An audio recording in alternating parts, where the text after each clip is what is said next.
ఇది వినబడుతుందా? సరిపోతుంది. గౌరవనీయులు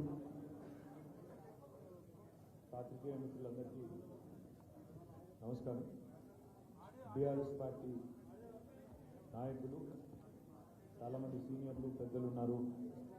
వారందరికీ కూడా స్వాగతం. ముందుగా రావడం లేదు, ఇది బెటరా? గౌరవనీయులైన పాత్రికేయ మిత్రులందరికీ కూడా హృదయపూర్వకంగా నమస్కారం. మరి ఈరోజు తెలంగాణ రాష్ట్రంలో కొత్తగా ఏర్పడ్డ ప్రభుత్వం ఏదైతే ఉన్నదో ఉద్దేశపూర్వకంగా బీఆర్ఎస్ పార్టీని గత 10 సంవత్సరాల కేసీఆర్ గారి నాయకత్వంలోని పరిపాలనను బదనాం చేసే విధంగా, ప్రజల్లో అపోహలు, అనుమానాలు సృష్టించే విధంగా కొంత ప్రయత్నం నిన్న మొన్న తాత్కాలికంగా బురద జల్లడానికి చేసిన విషయం మీకు తెలిసిందే. అయినప్పటికీ శాసనసభలో మా పార్టీ నాయకులు పెద్దలు జగదీశ్వర్ రెడ్డి గారు కానీ, హరీష్ రావు గారు కానీ, పార్టీ తరఫున నేను కానీ ప్రభుత్వం మా మీద చేసే ఆరోపణలకు కానీ, మా మీద చేసిన కొన్ని కువిమర్శలకు కానీ ధీటుగా సమాధానం చెప్పినాం. కాబట్టే మాకు మాట్లాడే అవకాశం కూడా, సావధానంగా మాట్లాడే అవకాశం కూడా ఇవ్వకుండా గొంతు నొక్కి చివరికి శ్వేతపత్రాల్లోని హడావుడి చేసి ఆఖరికి వాయిదా వేసుకొని ప్రభుత్వం పారిపోయిన విషయం కూడా మీరు చూసినారు. అయితే వాళ్ళు లేవనెత్తిన కొన్ని సందేహాలు, మళ్ళీ అదేవిధంగా వాళ్ళు కొన్ని చేసిన ఆరోపణలు, ఇవన్నింటి విషయంలో బాధ్యత కలిగిన ఒక పార్టీగా గత 10 ఏళ్ళు ప్రజలు మాకు అవకాశం ఇచ్చినప్పుడు ఏం జరిగింది, ఎట్లా జరిగింది, ఇవన్నీ చెప్పవలసిన బాధ్యత, ప్రజలకు వివరించవలసిన బాధ్యత మా మీద ఉన్నది. కాబట్టే ఈరోజు ఈ స్వేదపత్రాన్ని, ఈ 10 ఏళ్ళు చెమటోడ్చి రక్తాన్ని రంగరించి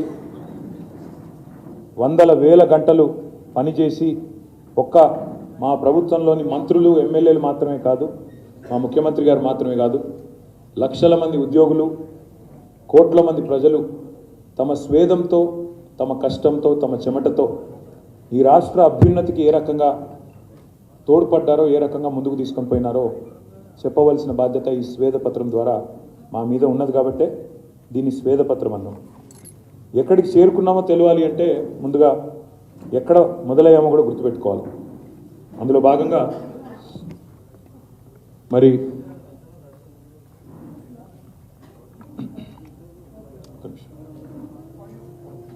ఒక్క నిమిషం గో బ్యాక్ స్లైడ్స్ ఎవరి దగ్గర ఒక స్లైడ్ వెనక్కి go to the first slide. ఎక్కడికి చేరుకున్నామో తెలవాలి అంటే ఎక్కడ మొదలయ్యామో గుర్తుపెట్టుకోవాలంటారు. అందుకే ఒక మాటలో చెప్పాలి అంటే విధ్వంసం నుంచి వికాసం వైపు, సంక్షోభం నుంచి సమృద్ధి వైపు జరిగిన ఈ ప్రయాణం కొత్త రాష్ట్రంలో గత 10 ఏళ్ల ప్రగతి ప్రస్థానం ఏదైతే ఉందో భారతదేశ చరిత్రలోనే ఒక రకంగా చెప్పాలంటే ఇది ఒక సువర్ణ అధ్యాయం.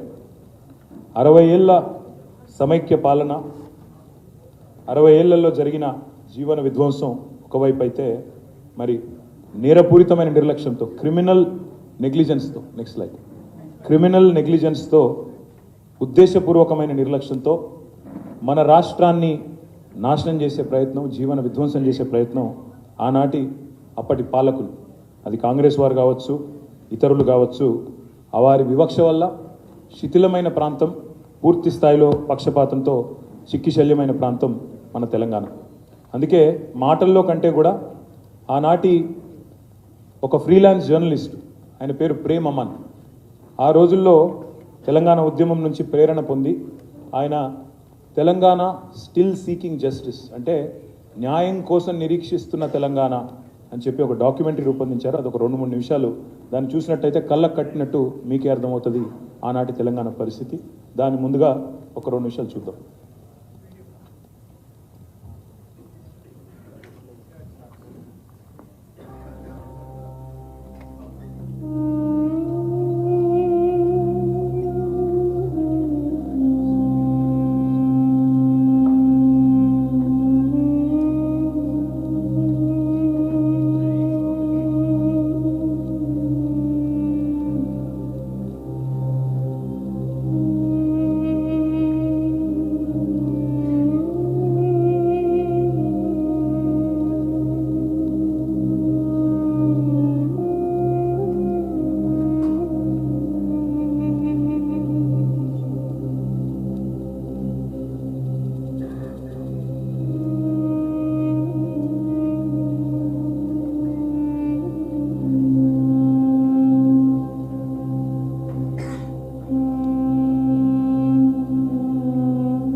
ఒక ఫ్రీలాన్స్ జర్నలిస్ట్, ఇది మేము తయారు చేసిందో ఇంకోరు చేసిందో కాదు, ఒక ఫ్రీలాన్స్ జర్నలిస్ట్, ఆయన పేరు ప్రేమ్ అమన్.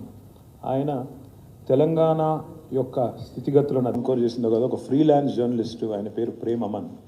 ఆయన తెలంగాణ యొక్క స్థితిగతులను అధ్యయనం చేస్తూ ఆనాడు ఈ క్లుప్తంగా అది 30-40 నిమిషాల నిడివి కలిగిన డాక్యుమెంటరీ కానీ క్లుప్తంగా చూపెడితే ఇది అల్టిమేట్గా కరువులు, కాటకాలు, కల్లోలిత ప్రాంతము, పోలీసు కాల్పులు, వలసలు, ఆత్మహత్యలు, తాగునీరు లేదు, సాగునీరు లేదు, కరెంటు లేదు, ఉద్యోగాలు రావు, ఉద్దేశపూర్వక ఒక నేరపూరితమైన నిర్లక్ష్యం, విల్ఫుల్ క్రిమినల్ నెగ్లిజెన్స్తో ఆనాటి పాలకులు మరి ఎటు చూసినా క్షమించరాని జీవన విధ్వంసానికి పాల్పడ్డారు. ఆఖరికి పాడి పశువులను కూడా కబేలాలకు తరలించే దుస్థితి, వివక్ష, పక్షపాతం, అదేవిధంగా సమైక్య పాలకులకు తొత్తులుగా ఇక్కడ ఉండే తెలంగాణ కాంగ్రెస్ నాయకులు డూడు బసవన్నల మాదిరిగా వాళ్ళు ఏం చెప్తే వీళ్ళక్కడ దానికి తల ఊపుతూ తొత్తులుగా మారిన పరిస్థితి. ఆనాటి కాకతీయ రాజులు నిర్మించిన చెరువుల మీద తీవ్రమైన నిర్లక్ష్యం, గ్రామీణ ప్రాంతాలకు ఆయువు పట్టు లాంటి చిన్ననీటి వనరులకు తీరని అన్యాయం, గ్రామాల్లో బోర్లు వేసి బొక్కబోర్లపడ్డ వ్యవసాయం, చివరికి 54 బోర్లు వేసిన రామరెడ్డి గారు, ఆయన పేరే మూషంపల్లిలో నల్గొండ జిల్లాలో బోర్ల రామరెడ్డిగా పేరుపడ్డ దుస్థితి, అడవుల క్షీణించడం వల్ల, అడవుల క్షీణత వల్ల పూర్తిగా పడిపోయిన వర్షపాతం, 900 మిల్లీమీటర్లు నీళ్లు వర్షం పడే తెలంగాణలో ఆనాడు అడవులు క్షీణించడం వల్ల చివరికి వర్షపాతం కూడా కరువై వర్షాభావ పరిస్థితులు, కరువు పరిస్థితులు నెలకొనున్న పరిస్థితి. సుభిక్షంగా ఆనాడు భారతదేశానికి స్వాతంత్రం వచ్చినప్పుడు సుభిక్షంగా ఉన్న తెలంగాణ సమైక్య పాలనలో పూర్తి స్థాయి సంక్షోభం వైపు మళ్ళింది. ఈ భయంకరమైన జీవన విధ్వంసం మిగిల్చిన చేదు జ్ఞాపకాలు ఎన్నో. తెలంగాణ అంటేనే నెర్రెలు బారిన నేలలు, నెత్తురు గారిన నేలలు అన్నట్టుగా మా నాయకుడు కేసీఆర్ గారు ఆనాడు ఉద్యమ సమయంలో చెప్పేది, తెలంగాణ బతుకంటేనే బొంబాయి, దుబాయి, బొగ్గుబాయి అనే ఒక తీవ్రమైన మరి వలసలు, తీవ్రమైన క్షోభిత పరిస్థితి తప్ప ఇంకోటి లేదు. మహబూబ్ నగర్ జిల్లా భారతదేశం మొత్తంలోనే మరి వెనుకబడ్డ జిల్లాలు ఎక్కడున్నాయి భారతదేశంలో అంటే అగ్రభాగాన ఉండేది మన తెలంగాణలోని మహబూబ్ నగర్ జిల్లా ఒకటి. ఒక్క పాలమూరు జిల్లా నుంచే 14 లక్షల మంది ప్రతి సంవత్సరం వలసలు పోయే దుస్థితి, వేల సంఖ్యలో ఆత్మహత్యలు, రైతులు కానీ ఇతరులు కానీ ఆత్మహత్యలు, ఆకలి చావులు, ఇవన్నీ కూడా యావత్ భారతదేశం సాక్షిగా చూసిన కఠోర సత్యాలు. నేనేదో ఇప్పుడు నా కల్పన కాదు, నా ఊహ కాదు. ఒక మాట దయచేసి ఇక్కడ మిత్రులందరూ, ప్రెస్ మిత్రులందరూ ఉన్నారు, మిమ్మల్ని నేను కోరుతా ఉన్నా. తెలంగాణ రాష్ట్రం ఏర్పడ్డ నాడు 2014 జూన్ 2 నాడు తెలంగాణలో 10 జిల్లాలు ఉండేది. 10 జిల్లాల్లో తెలంగాణలో హైదరాబాద్ మినహా మిగతా 9 జిల్లాలు backward reason areas. Backward reason grant funds వచ్చేది, బీఆర్జీఎఫ్ గ్రాంట్స్ వచ్చేది. అంటే ఒక రాష్ట్రంలో 10 జిల్లాలు ఉంటే అందులో 9 జిల్లాలు ఏర్పడ్డ నాడు ఎట్లాంటి సంక్షుభిత పరిస్థితి ఉండేనో దాన్ని బట్టే చెప్పవచ్చు. Next slide. ఇక చెప్తూ పోతే 1-2 కాదు, ఇప్పుడు నేను చెప్పినట్టు వనరులు విధ్వంసం, చివరికి ఫ్లోరోసిస్ లాంటి వ్యాధితో ఆ తమ్ముడు అంశాల స్వామి అనే తమ్ముడిని జలసాధన పోరాటం చేసిన దుశ్చర్ల సత్యనారాయణ గారు తీసుకుపోయి ఆఖరికి ప్రధానమంత్రి వాజ్పేయి గారి టేబుల్ మీద పండుకోబెట్టిన సమస్య పరిష్కారం కానీ దైన్యం. మరి 10 కిలోమీటర్లు నడుస్తూ నీళ్లు తెచ్చుకునే దయనీయమైన పరిస్థితి, బొంబాయికి వలసపోయే దుస్థితి, నెర్రెలు బారిన నేలలు, చెబుతూ పోతే పగలని గుండె లేదు, మరి చెదరని కళ లేదు, చెదరని స్వప్నం లేదు, తడవని కళ్ళు లేవు అంటే అతిశయోక్తి కాదు. ఒక్క నల్లగొండ జిల్లాలో, అదేవిధంగా ఇతర జిల్లాల్లో ఫ్లోరోసిస్ దెబ్బకు 2 లక్షల మంది, ఒకరు కాదు ఇద్దరు కాదు 2 లక్షల మంది చివరికి వలసపోయే దుస్థితి, మానవరహిత ప్రాంతంగా నల్లగొండ జిల్లా మారిపోతుంది అని ఆఖరికి వరల్డ్ హెల్త్ ఆర్గనైజేషనే చివరికి చెప్పే దుస్థితి వచ్చింది ఆనాటి తెలంగాణకు. Next slide. మరి ఆ రోజు కవులు, కళాకారులు, జర్నలిస్టులు, రచయితలు ఎంతోమంది గలమెత్తినారు, పాటలు రాసినారు. మిత్ర రాసిండు ఆనాడు పాట, ప్రముఖమైన పాట, పల్లె పల్లెనా పల్లేర్లు మొలిచే పాలమూరులోన అంటూ పాలమూరు గోసను తన గాత్రం రూపంలో, తన పాట రూపంలో మిత్ర చెప్పిన. అదేవిధంగా మా గోరేటి ఎంకన్న సేతాన మేడుందిరా తెలంగాణ శైలన్ని బీలాయరా అంటూ ఆనాడు గలం విప్పిన. మరి ఎన్నడూ కూడా దాని గురించి మాట్లాడిన ఒక్క నాయకుడు, తెలంగాణ కాంగ్రెస్ నాయకుడు కానీ తెలంగాణలోని ఇతర నాయకులు కానీ ఎన్నడూ కూడా పట్టించుకోలేదు. చివరికి సదాశివుడు గారు మా ఆదిలాబాద్ జిల్లా సాహిత్య అకాడమీ అవార్డు విన్నరు. వారు కూడా కవి, వారు కూడా రాసినారు, తలాపున పారుతుంది గోదారి మన చేను మన చెలుక ఎడారి. అంటే ఆదిలాబాద్ నుంచి పాలమూరు దాకా, అక్కడి నుంచి ఇక్కడ దాకా కూడా ఏ కవిని, ఏ గాయకుడిని, ఏ సాహితీవేత్తను, ఏ జర్నలిస్టును, ఏ ప్రజా సంఘాల నాయకుడిని అడిగినా వాళ్ళు ఆనాడు తెలంగాణ యొక్క దయనీయమైన పరిస్థితిని కళ్ళకు కట్టొచ్చినట్టు చూపిన పరిస్థితి. మరి ఆ రోజుల్లో అప్పుడున్న పరిస్థితుల్లో 1969లో జరిగిన ఉద్యమం విఫలమైన తర్వాత 69లో 371 మంది ఆనాడు విద్యావంతులు, విద్యార్థులు తెగించి పోరాడితే ఆనాడు 370 మంది ప్రాణ త్యాగాల తర్వాత కూడా మరి ఒక్కసారి ఆ ఉద్యమం విఫలమైన తర్వాత మళ్ళీ దాదాపు 32 ఏళ్ళు ఎవరు పట్టించుకోలేని పరిస్థితి. మరి ఎవరూ లేరు కదా అని చెప్పి చెలరేగిపోయిన సమైక్యవాదులు, వారికి తొత్తులుగా ఉన్న తెలంగాణ కాంగ్రెస్ నాయకులు చివరికి ఏమైంది పరిస్థితి అంటే నానాటికి తీసుకట్టు నాగంబొట్టు అన్నట్టు అన్ని రంగాల్లో, ఈ రంగం ఆ రంగం అని కాదు, ఏ రంగం తీసుకున్నా తీరని వివక్ష, తీరని అన్యాయం ఆనాడు తెలంగాణది. మరి ఇప్పుడే చెప్పినట్టు నాడు కంటతడి పెట్టని తెలంగాణ బిడ్డలేడు, గుండెలు పగలని తెలంగాణ గడపలేదు అంటే అతిశయోక్తి కాదనే మాట కూడా నేను మీకు విజ్ఞప్తి చేస్తా ఉన్నాను. ఎంతోమంది కవులు, కళాకారులు, విద్యావంతులు, ప్రొఫెసర్ జయశంకర్ గారు లాంటి మేధావులు వీరందరూ కూడా ఆనాడు తమ ఆర్తిని, ఆవేదనను వ్యక్తం చేసినా ఎవరూ పట్టించుకున్న పాపన పోలేదు.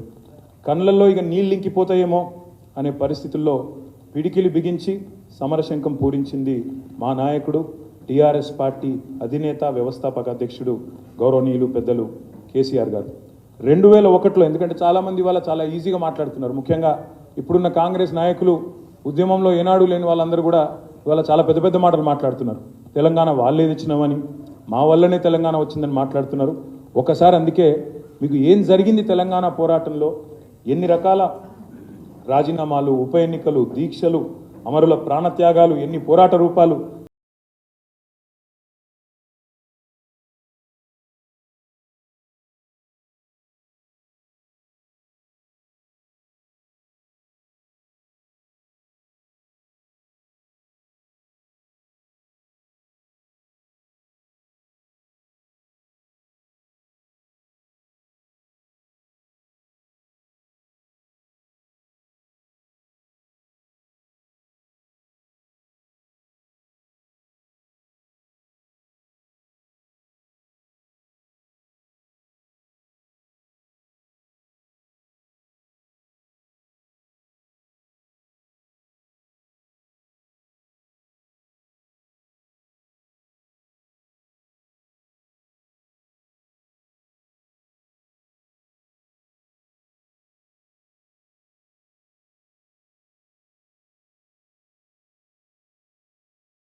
చంద్రశేఖరరావు అనే నేను తెలంగాణ రాష్ట్ర ముఖ్యమంత్రిగా దైవసాక్షిగా ప్రమాణం చేస్తున్నాను. ఉద్యమంలో ఆనాడు విరిగిన లాఠీలకు లెక్కలేదు, నిండిన జైళ్లకు లెక్కలేదు, పేలిన తూటాలకు లెక్కలేదు. ఇవాళ మాట్లాడుతున్నారు కొంతమంది నిర్బంధమని, నియంతృత్వమని. కానీ నిర్బంధం నిజంగా చెప్పాలంటే ఆనాడు, నియంత పాలన అంటే సమైక్య పాలకులది. తెలంగాణ ఇస్తే అంధకారమే అని చెప్పి కట్టెలు పట్టుకొని కట్టుకథలు చెప్పిన వాళ్ళు, ఇవాళ పెద్ద పెద్ద మాటలు మాట్లాడిన వాళ్ళు, వాళ్ళకు తొత్తులుగా పనిచేసిన వాళ్ళు ఇవాళ శ్వేతపత్రాల పేరిట మళ్ళొక్కసారి తెలంగాణను విఫల ప్రయోగంగా, విఫల రాష్ట్రంగా చిత్రీకరించే ప్రయత్నం చేస్తూ ఉన్నారు. కానీ పోరాడి తెచ్చిన తెలంగాణ ఎవరి చేతుల్లో పెడితే న్యాయం జరుగుతుందని ప్రజలు భావించినరో వాళ్ళ చేతుల్లోనే, కేసీఆర్ గారి చేతుల్లోనే పెట్టి ఆనాడు కేసీఆర్ గారిని తెలంగాణ ప్రజలు మొట్టమొదటిసారి 2014లో ముఖ్యమంత్రిగా ఎన్నుకున్న తర్వాత, ఆ రోజు ఉద్యమ విజయం ఫలితంగా తెలంగాణ రాష్ట్రం ఏర్పడ్డ తర్వాత మరి 2014 జూన్ 2 నాడు ఇప్పుడే చూపెట్టినట్టు కేసీఆర్ గారు ముఖ్యమంత్రిగా పదవి బాధ్యతలు చేపట్టినారు. చేపట్టిన నాడు పరిస్థితి ఏంటి అంటే ఆ రోజు ఆర్థిక చిక్కులు ఒకవైపు, చాలామంది ఇలా కన్వీనియంట్గా మాట్లాడుతున్నారు. 9 ఏళ్ల తర్వాత అదేదో కంటిన్యూస్ ప్రాసెస్ అన్నట్టు, ఇదేదో 50 ఏళ్ల నుంచి ఉన్న రాష్ట్రం అన్నట్టు మాట్లాడుతున్నారు. కొత్త రాష్ట్రం, ఎన్నో రకాల ఆర్థిక చిక్కులు, మరొక వైపు రాజకీయ కుట్రలు. ఈ రాష్ట్రం ఒక విఫల ప్రయోగం, ఇది ఒక విఫల రాష్ట్రం, Telangana is a failed state, not viable state అనే కుట్ర ఒకవైపు. ఇంకోవైపు విభజన చట్టం అమలు కాదు, ఆ అమలు కష్టాలు ఒకటి కాదు, రెండు కాదు, ఎన్నో. ఉద్యోగులు ఆస్తుల పంపిణీ కష్టాలు పూర్తి కాలేదు. ఒకవైపు 2700 మెగావాట్ల విద్యుత్ లోటు, మరొక వైపు వారసత్వంగా సంక్రమించిన తాగునీటి సాగునీటి సమస్యలు కోకొల్లలుగా ఉన్నాయి. ఇవి రాష్ట్రం ఏర్పడ్డ నాడు మా ముందున్న సవాల్. ఆ రోజు మేము వెరవలేదు. కొంతమంది కుట్రలు ఎట్లుంటాయంటే, రాష్ట్రం ఏర్పడ్డ తొలినాళ్లలోనే మాట్లాడిన మాటలు, బెర్లిన్ గోడనే కూల్చి మళ్ళీ ఈస్ట్ వెస్ట్ జర్మనీ ఒకటైనాయి, అట్లాంటిది తెలంగాణను మళ్ళీ తిరిగి ఆంధ్రలో కలపలేమా అంటూ ఆ రోజు మాటల దాడి. ఇంకోవైపు సరే పేర్లు ఎందుకు కానీ కొంతమంది ఆ రోజు కూడా రాష్ట్ర ప్రభుత్వాన్ని అస్థిరపరిచే ప్రయత్నం, ఎమ్మెల్యేల కొనుగోలు కోసం ప్రయత్నం, ఇంకా చాలా ఇట్లాంటి ఎన్నో జరిగినా ఆ రోజు మరి పునర్నిర్మాణ యజ్ఞం, తెలంగాణ రాష్ట్ర ఏర్పాటు తర్వాత ఒక కొత్త రాష్ట్రానికి మరి ఉన్న సవాళ్ళన్నింటినీ అధిగమిస్తూ పునర్నిర్మాణం ఎట్లా చేయాలి, శిథిలమైన తెలంగాణ, జీవన విధ్వంసం జరిగిన తెలంగాణలో ఎట్లా జరగాలి అనే ఒక ఆలోచన. Next slide. మరి ఏ రకంగా ఈ రాష్ట్ర ఆర్థిక పరిస్థితి, ఈ రాష్ట్రంలో ఉండే ఆదాయ వనరుల మీద స్పష్టత లేనప్పుడు మరి ఈ చిమ్మ చీకట్ల నుంచి ముందుకు ఎట్లా పోవాలి అన్నప్పుడు ఆ రోజు ఈ రకమైన కార్యక్రమాలు తీసుకున్నాం.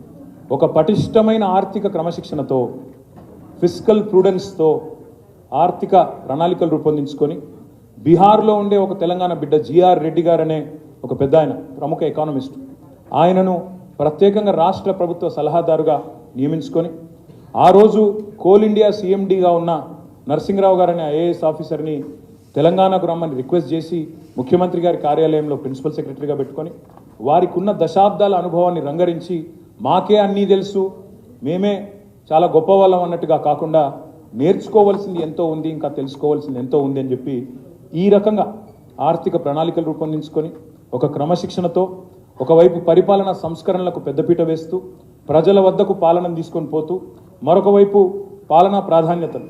మాకున్న సవాల్ ఏంది ఆ రోజంటే ఎన్నో సవాళ్ళు. పోరాడి తెచ్చుకున్న రాష్ట్రంలో మొట్టమొదటి ఛాలెంజ్ ఏంది, ప్రయారిటీ సెక్టర్స్ ఏంటి, ఏ రకమైన ప్రయారిటీస్ పెట్టుకోవాలి, ఏ రకంగా మనం స్పష్టమైన టార్గెట్స్ నిర్దేశించుకోవాలి. అదేవిధంగా దశాబ్దాల పాటు ప్రజలు పోరాటం చేసింది ఎన్నో ఆకాంక్షలతో, మరి ఆకాంక్షలు ఎట్లా నెరవేర్చాలి. ఇంకోవైపు నీళ్లు నిధులు నియామకాలన్నాం, వాటిని ఎట్లా నెరవేర్చాలి, నిర్విఘ్నంగా ముందుకు తీసుకొని పోవాలి. తెలంగాణ భౌగోళిక స్వరూపాన్ని ఎట్లా అర్థం చేసుకోవాలి. ఎందుకంటే అప్పుడు కొంతమంది మేధావులు మాట్లాడేటోళ్ళు, నదులు కిందున్నాయి, నేలలు పైనున్నాయి, నీళ్ళు ఎట్లా వస్తాయి మీకు, మీరు ఎట్లా తీసుకుపోతారు నీళ్లు అని ఒక వైపు వాదన. మరొక వైపు అడుగంటిపోయిన భూగర్భ జలాలను పైకి తీసుకురావడం ఒక సవాల్. మరొక వైపు తీవ్రమైన కరెంటు సంక్షోభం నుంచి రాష్ట్రాన్ని బయటపడేయడం మరొక సవాల్. ఆకలి చావులు, ఆత్మహత్యలను ఆపడం, ప్రజల్ని కాపాడుకోవడం మరొక సవాల్. బీడువారిన రైతుల జీవితాలను, బతుకులను బాగు చేయడం మరొక సవాల్. క్షీణించిన శాంతి భద్రతలు, హైదరాబాదులో ప్రతి సంవత్సరం కర్ఫ్యూలు, అదేవిధంగా రాష్ట్ర వ్యాప్తంగా కల్లోల ప్రాంతాలు, వీటిని పటిష్టపరచడం మరొక సవాల్. తరతరాల తాగునీటి తన్లాటను తీర్చడం మరొక సవాల్. పారిశ్రామికవేత్తల్లో నెలకొనున్న భయాలను తొలగించడం మరొక సవాలు. విఫల రాష్ట్రంగా కొన్ని దుష్టశక్తులు ఏవైతే ప్రయత్నాలు చేస్తున్నాయో ఆ దుష్టశక్తులను మరి తిప్పికొట్టడం మరొక సవాల్. Next slide. ఇదొక వైపు. మరొక వైపు ఇవాళ నేను 6.5 ఏళ్ళు అని పెట్టిన, అక్కడ మీరు అడగవచ్చు 6.5 ఏళ్ళు ఏంది, మీరు పరిపాలించింది 9.5 ఏళ్ళు కదా అని. వాస్తవంగా చెప్పాలి అంటే 2 ఏళ్ళు మరి ఎవరూ ఊహించని విధంగా కరోనా అనే మహమ్మారి వచ్చిన తర్వాత దాదాపు 2019 చివరి నుంచి 2021 చివరి దాకా 2 ఏళ్ల పాటు కరోనాతో రాష్ట్ర ఆర్థిక వ్యవస్థ మీకు తెలుసు. మరొక వైపు పెద్ద నోట్ల రద్దు, ఇంకోవైపు కొత్త రాష్ట్రంగా ఏర్పడి బాలారిష్టాలు, ఇవన్నీ చూస్తే వెరసి మేము నికరంగా పరిపాలించింది నిజంగా చెప్పాలంటే ఎన్నికలు ఇవన్నీ తీసేస్తే 6.5 సంవత్సరాలు మాత్రమే. ఒకవైపు అటు 60 ఏళ్ళ పరిపాలన, ఒకవైపు 60 ఏళ్ళు మాకు వారసత్వంగా కష్టాలు ఇచ్చిపోయిన వాళ్ళ పరిస్థితి ఒకవైపు, 6.5 ఏళ్ళ పరిపాలన ఒకవైపు. ఇందులో మేము పెట్టుకున్న ఆలోచన ఏ రకంగానైనా సరే ప్రాధాన్యత క్రమం ప్రయారిటీ ఆర్డర్ ఆఫ్ ప్రయారిటీ నిర్మాణం చేసుకోవాలని చెప్పి మొట్టమొదటి ప్రయారిటీ బ్రహ్మాండంగా సంక్షేమం పేద ప్రజలను కడుపులో పెట్టుకొని కాపాడుకోవడానికి టాప్ ప్రయారిటీ ఇచ్చుకున్నాం. సంక్షేమంలో మీరు చూసినట్టయితే ఆసరా లాంటి పథకాలు, అంటే ఏ పేదవాడు ఆకలి చావుకు లోను కాకూడదు, ఏ పేదవాడు ఎట్టి పరిస్థితుల్లో కూడా నష్టపోకూడదు అనే ఉద్దేశంతో ఆసరా పెట్టుకున్నాం. రెండో ప్రాధాన్యం విద్యుత్ రంగాన్ని సంక్షోభం నుంచి గట్టెక్కించడం. ఎందుకంటే ప్రతి మనిషి జీవితంలో విద్యుత్ ఇవాళ అంతర్భాగం అయిపోయింది. పొద్దున్న లేస్తే మనం బటన్ స్విచ్ ఆన్ చేయడంతో మొదలవుతుంది ప్రయాణం జీవితం. రాత్రి పడుకునే ముందు స్విచ్ ఆఫ్ చేయడంతో బంద్ అవుతూ ఉన్నది. అందుకే దినచర్యలో అంతర్భాగంగా మారిపోయిన విద్యుత్ రంగాన్ని, మంచినీళ్ళ నుంచి సాగునీటి వరకు అన్నింటికీ కీలకమైన విద్యుత్ రంగాన్ని బయటేసేది రెండో ప్రాధాన్యంగా తీసుకున్నాం. మూడో ప్రాధాన్యం మరి వ్యవసాయ రంగాన్ని సంక్షోభం నుంచి బయటేయాలా.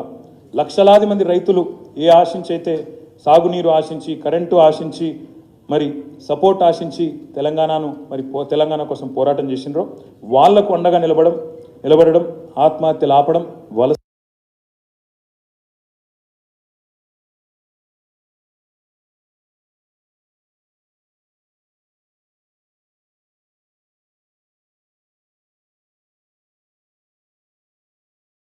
చేయడం. ఐదవది పల్లె ప్రగతి, పట్టణ ప్రగతి. ఆరవది క్షీణించిన అటవీ సంపదను. ఈ రకంగా ముందు ప్రాధాన్యత క్రమం నిర్మించుకున్నాం. తర్వాత నిధుల కూర్పు మీద దృష్టి పెట్టినాం. ఆర్థిక రంగంలో నిష్ణాతులైన జిఆర్ రెడ్డి గారిని తెచ్చుకున్నాం. అత్యంత కఠినంగా ఫిజికల్ ప్రుడెన్స్ పాటించినాం. వారసత్వంగా సంక్రమించిన అప్పుల లెక్కలు తీసినాం. వాస్తవికమైన ఆర్థిక క్రమశిక్షణ పాటించినాం. అన్ని అవకాశాలను ఎక్స్ప్లోర్ చేస్తూ ముందడుగు వేసినాం.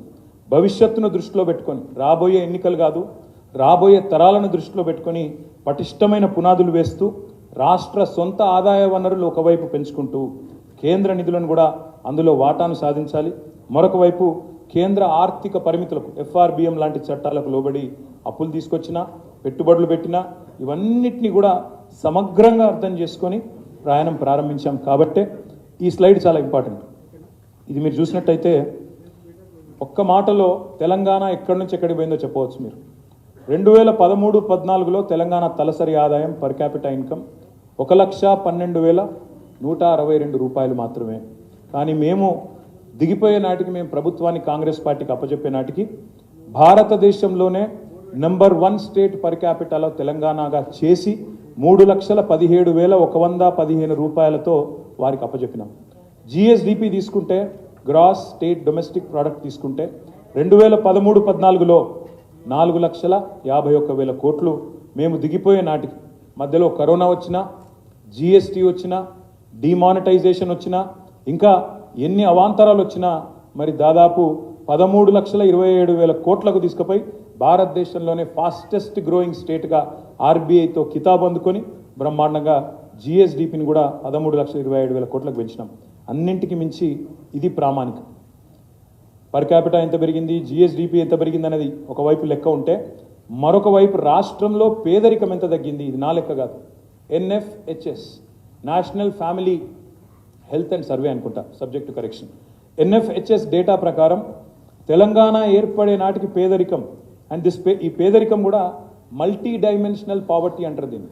మల్టీ డైమెన్షనల్, బహుముఖ పేదరికం 21.92, అంటే దాదాపు 22% పేదలున్న తెలంగాణలో 22% పేదలున్న తెలంగాణను ఇవాళ మేము దిగిపోయే నాటికి కేవలం 5.8% తగ్గించి గణనీయంగా భారతదేశంలో ఎక్కడా లేనంత పురోగతి సాధించిన రాష్ట్రం తెలంగాణ అని చెప్పి గర్వంగా ఇవాళ నేను మీ ముందు చెప్తా ఉన్నాను. అందుకే చెప్తా ఉన్నాను, Telangana is the most successful state of India in the first decade of it's formation. అదేవిధంగా ఎన్నో ఉన్నాయి ప్రశంసలు, అవార్డులు, కొత్త విద్యుత్ విధానాలు, కొత్త వ్యవసాయ విధానం, తాగునీటి విధానం, కొత్త సాగునీటి విధానం, పరిపాలనలో సంస్కరణలు, కొత్త చట్టాలు. దేశానికే దిక్సూచిగా పాలనలో మారింది తెలంగాణ. దేశానికే తెలంగాణ ఆచరిస్తుంది, దేశం అనుసరిస్తుంది అనే స్థాయికి తెలంగాణ మరి చేరుకున్న విషయం కూడా నేను మీకు గుర్తు చేస్తాను. ఇక్కడ మిత్రులు, ఇక్కడ ఒక మాట మీకు నేను చెప్పాలి. ఇంతకుముందు నేను అన్నాను ప్రశంసలు ఎన్నో వచ్చినాయి అన్నాను. మీకు ఒక్క మాట ఇక్కడ చెప్పాలి. ఎన్ని ప్రశంసలు వచ్చినాయంటే స్వయంగా నీతి ఆయోగ్ వచ్చి రికమెండ్ చేసింది కేంద్ర ప్రభుత్వానికి. మీరు మిషన్ భగీరథ అనేది చాలా మంచి కార్యక్రమం, దీనికి ఒక 19,000 కోట్లు ఇవ్వండి అని నీతి ఆయోగ్ వచ్చి సిఫారసు చేస్తుంది. మిషన్ కాకతీయ చాలా మంచి కార్యక్రమం, దానికి ఒక 5,000 కోట్లు ఇవ్వండి, రెండింటికి కలిపి 24,000 కోట్లు ఇవ్వండి అని కేంద్ర ప్రభుత్వానికి స్వయంగా నీతి ఆయోగ్ సిఫారసు చేస్తుంది. 15 రాష్ట్రాల నుంచి అధ్యయన బృందాలు వచ్చినాయి తెలంగాణకు, వచ్చి మిషన్ కాకతీయను మిషన్ భగీరథను అధ్యయనం చేసి మా రాష్ట్రాల్లో కూడా అనుసరిస్తాం, మా రాష్ట్రంలో కూడా ఆచరిస్తామని చెప్పి ఇక్కడికి వచ్చి స్టడీ చేసిపోతారు. ఒక water man of India Rajendra Kumar గారు వచ్చి మిషన్ కాకతీయను అధ్యయనం చేసి ఇది భారతదేశం మొత్తం ఆచరించాలి అని చెప్పిపోతారు. ఇక తర్వాత మీకు తెలుసు తరతరాల తాగునీటి తనలాటకు ఎట్లా చరమగీతం పాడినాం అవన్నీ కూడా మీకు తెలుసు, ఆ విషయాలు నేను వివరంగా చెప్తాను. అయితే ఇక ఇక్కడికి వస్తే అసలు విషయానికి వస్తే నిన్నగాక మొన్న దయచేసి ఇది అందరూ కూడా ఫోకస్ చేయాలని ఒకసారి వివరంగా వినాలని చెప్పి కూడా నేను విజ్ఞప్తి చేస్తా ఉన్నా, ముఖ్యంగా మిత్రులను కోరుతా ఉన్నా. నిన్నగాక మొన్న తెలంగాణ ప్రభుత్వం, కొత్తగా కొలువుదీరిన తెలంగాణ ప్రభుత్వం ఒక తప్పుల తడక, ఒక అబద్ధాల పుట్టలాంటి శ్వేతపత్రం పేరిట ఒక అంకెల గారెడీకి అభాండాలకు తెరదీసింది. అప్పుల పేరుతో అభాండాలు వేసే ప్రయత్నం చేసింది. 6,71,000 కోట్ల అప్పులున్నాయి అని చెప్పి తప్పులు చెప్పింది ఈరోజు ప్రభుత్వం. అసెంబ్లీ సాక్షిగా, అత్యున్నత చట్టసభ సాక్షిగా పూర్తి స్థాయి సత్యదూరమైన మాటలకు తెరదీసింది ఈ ప్రభుత్వం. అందుకే వాళ్ళ డొల్లతనాన్ని, వాళ్ళ రాజకీయ దివాలా కోరుతనాన్ని వివరించడానికే ఈరోజు ఈ స్వేదపత్రం. అప్పుల పేరుతో అభాండాలు వేసినారు, కానీ వాస్తవం ఏంటి అంటే ఈరోజు తెలంగాణ అప్పులు వాస్తవికంగా ఎంత, వాళ్ళు చెప్పిన లెక్క ప్రకారమే 3 లక్షల, వాళ్ళ శ్వేతపత్రంలో చెప్పారు FRBM పరిమితిలో ఉన్న అప్పులు కేవలం 3,89,673 కోట్లు. 3,89,673 కోట్లు. అందులో వాళ్ళ ప్రభుత్వం మాకు ఇచ్చిపోయిన అప్పులు, పాత అప్పు ఆనాడు 2013-14లో వాళ్ళు దిగిపోయే నాటికి ఉన్న అప్పులు 72,658 కోట్లు. ఇక్కడ ఒక్క మాట కీలకం, దయచేసి మీరు దయచేసి నేను మిమ్మల్ని కోరేది, ఇక్కడ దయచేసి మీ అందరిని కూడా ప్రార్థించేది, ఇక్కడ ఇంపార్టెంట్ పాయింట్ ఏంటంటే మాకు 2013-14లో ఇచ్చింది, వాళ్ళు ఇచ్చిపోయింది 72,658 కోట్లు. వాళ్ళు ఇచ్చిన శ్వేతపత్రం ప్రకారమే FRBM పరిమితి లోపల మేము రాష్ట్ర ప్రభుత్వం తెచ్చిన అప్పులు 3,89,000 చేసిన అప్పు FRBM పరిమితి లోపల ఎంత అంటే 389 మైనస్ 72,658 తీసుకుంటే 3,17,015 కోట్లు మాత్రమే. కానీ దాని ఎంత బుకాయింపు అంటే ఈ 3,17,000 కోట్లను 6,71,000 కోట్లు అని చెప్పి వాళ్ళు ఇలా చిత్రీకరించే ప్రయత్నం చేస్తూ ఉన్నారు. ఇది ఎందుకు డొల్లా అని నేను అంటున్నా అంటే ఇందులో ప్రభుత్వ గ్యారంటీ ఉన్నాయి 1,27,208 కోట్లు ఉన్నాయి. స్పెషల్ పర్పస్ వెహికల్స్గా డైరెక్ట్గా హైపోతకేషన్తో, అంటే ఉదాహరణకి విద్యుత్ సంస్థలు ఉంటాయి, భద్రాద్రి అనే ప్రాజెక్టు కట్టాలా, యాదాద్రి అనే ప్రాజెక్టు కట్టాలా, భద్రాద్రి కట్టాలన్నా యాదాద్రి కట్టాలన్నా గవర్నమెంట్ గ్యారంటీ లేకుండానే సెల్ఫ్ హైపోతకేషన్, అంటే ఇప్పుడు ఎట్లాంటి ఉదాహరణకు మీరు కారు కొనుక్కుంటారు, కొన్ని కార్ల మీద చూస్తూ ఉంటారు మీరు తిరుగుతున్నప్పుడు, hypothecated to State Bank of India అని రాసి ఉంటుంది. అంటే ఏంటిది, మీరు కనుక ఆ అప్పు కట్టకపోతే బ్యాంకు వాళ్ళు ఆ ఆస్తిని తీసుకుపోతారు అని అర్థం, దానికి ఆడికాడికే సరిపోతుంది అని అర్థం. వాళ్ళు ఆ ఆస్తిని తీసుకుపోతారు అని అర్థం, దానికి ఆడికాడికే సరిపోతుంది అని అర్థం. ప్రభుత్వ గ్యారంటీ ఉన్నవి 1,27,000 కోట్లు అయితే, ప్రభుత్వ హామీ లేని రుణాలు 59,000 కోట్లు అయితే, స్పెషల్ పర్పస్ వెహికల్స్ 1,18,557 కోట్లు అయితే, ఈ మూడింటిని కూడా కలిపి ఈ 389కి కలిపి మొత్తం 6,71,000 కోట్లుగా చూపెట్టే ప్రయత్నం, ఒక దివాలాకోరు ప్రయత్నం ఈ ప్రభుత్వం చేస్తూ ఉంది. నేను రాష్ట్ర ప్రజలకు చెప్పేది ఏమంటే, మేము మొన్న డిసెంబర్ 3 నాడు దిగిపోయే నాటికి రాష్ట్రం మీద ఉన్న మేము తీసుకొచ్చిన నిధుల కూర్పు మొత్తం కలిపితే కేవలం 3,17,015 కోట్లు మాత్రమే. వాళ్ళు చెప్తున్నట్టు 6,71,000 కోట్లు కాదు. ఇది శుద్ధ తప్పు, శుద్ధ అబద్ధం, ఇది అవాస్తవం. దయచేసి ప్రజలు గ్రహించాలని చెప్పి కూడా నేను కోరుతా ఉన్నా. ఇది ఎందుకు ఇంపార్టెంట్ అంటే తమ సొంత పరపతితో కట్టుకునే అప్పు వివిధ సంస్థలు, అది విద్యుత్ సంస్థలు కావచ్చు, ఇంకో సంస్థ కావచ్చు, 3,05,179 కోట్లు సొంత పరపతితో కట్టుకునేది. ఇక్కడ ఇంకొక మాట కూడా నేను చెప్పాలి మీకు, ఈ ప్రభుత్వం ఎంత దివాలాకోరు ప్రభుత్వం అని చెప్పడానికి నేను చెప్తా ఉన్నా. ఈ ప్రభుత్వం మొన్న సివిల్ సప్లైస్ కార్పొరేషన్లో 56,000 కోట్ల అప్పులు ఉన్నాయి చెప్పింది. 56,000 కోట్ల అప్పుల పాలైపోయింది సివిల్ సప్లైస్ కార్పొరేషన్ అని చెప్పినారు. ఇది ఈరోజు ఉదయం సివిల్ సప్లైస్ కార్పొరేషన్ ఏం చేస్తుందంటే తాత్కాలిక క్యాష్ క్రెడిట్ లిమిట్స్ తీసుకుంటుంది. ఎందుకంటే వాళ్ళు సేకరించేది ధాన్యం, ఆ ధాన్యాన్ని మళ్ళీ తిరిగి అమ్ముతారు, వచ్చిన పైసలు వచ్చిన వాళ్ళు సేకరించేది ధాన్యం, ఆ ధాన్యాన్ని మళ్ళీ తిరిగి అమ్ముతారు, వచ్చిన పైసలు వచ్చినట్టు మళ్ళీ ఒక రొటేషన్ సిస్టంలో కట్టుకుంటూ పోతూ ఉంటారు. ఇవాళ ఉదయం సివిల్ సప్లైస్ కార్పొరేషన్ వెబ్సైట్ చూపెడుతున్న ప్రకారం వాళ్లకు ఈరోజు ఈ నిమిషానికి ఉన్న క్యాష్ క్రెడిట్ లిమిట్ శాంక్షన్ 24,600 కోట్లు మాత్రమే. 4 రోజుల కింద ప్రభుత్వం చెప్పింది 56,000 కోట్ల అప్పులున్నాయి సివిల్ సప్లైస్ కార్పొరేషన్ కానీ వాస్తవం ఒక చిత్రం ఏంటంటే అది క్యాష్ క్రెడిట్ లిమిట్స్. అవి అంటే ఇంకొక మాటలో ఇంకొక అడుగు ముందుకేసి చెప్పాలంటే ప్రజలకు అర్థమయ్యేటట్టు చెప్పాలంటే సివిల్ సప్లైస్ కార్పొరేషన్లో 56,000 కోట్ల అప్పు ఉందని ప్రభుత్వం చెప్తోంది. కానీ వాస్తవం ఏంది అంటే అదే సివిల్ సప్లైస్ కార్పొరేషన్ దగ్గర 30,000 కోట్ల విలువ చేసే ధాన్యం వాళ్ళ దగ్గర ఉంది.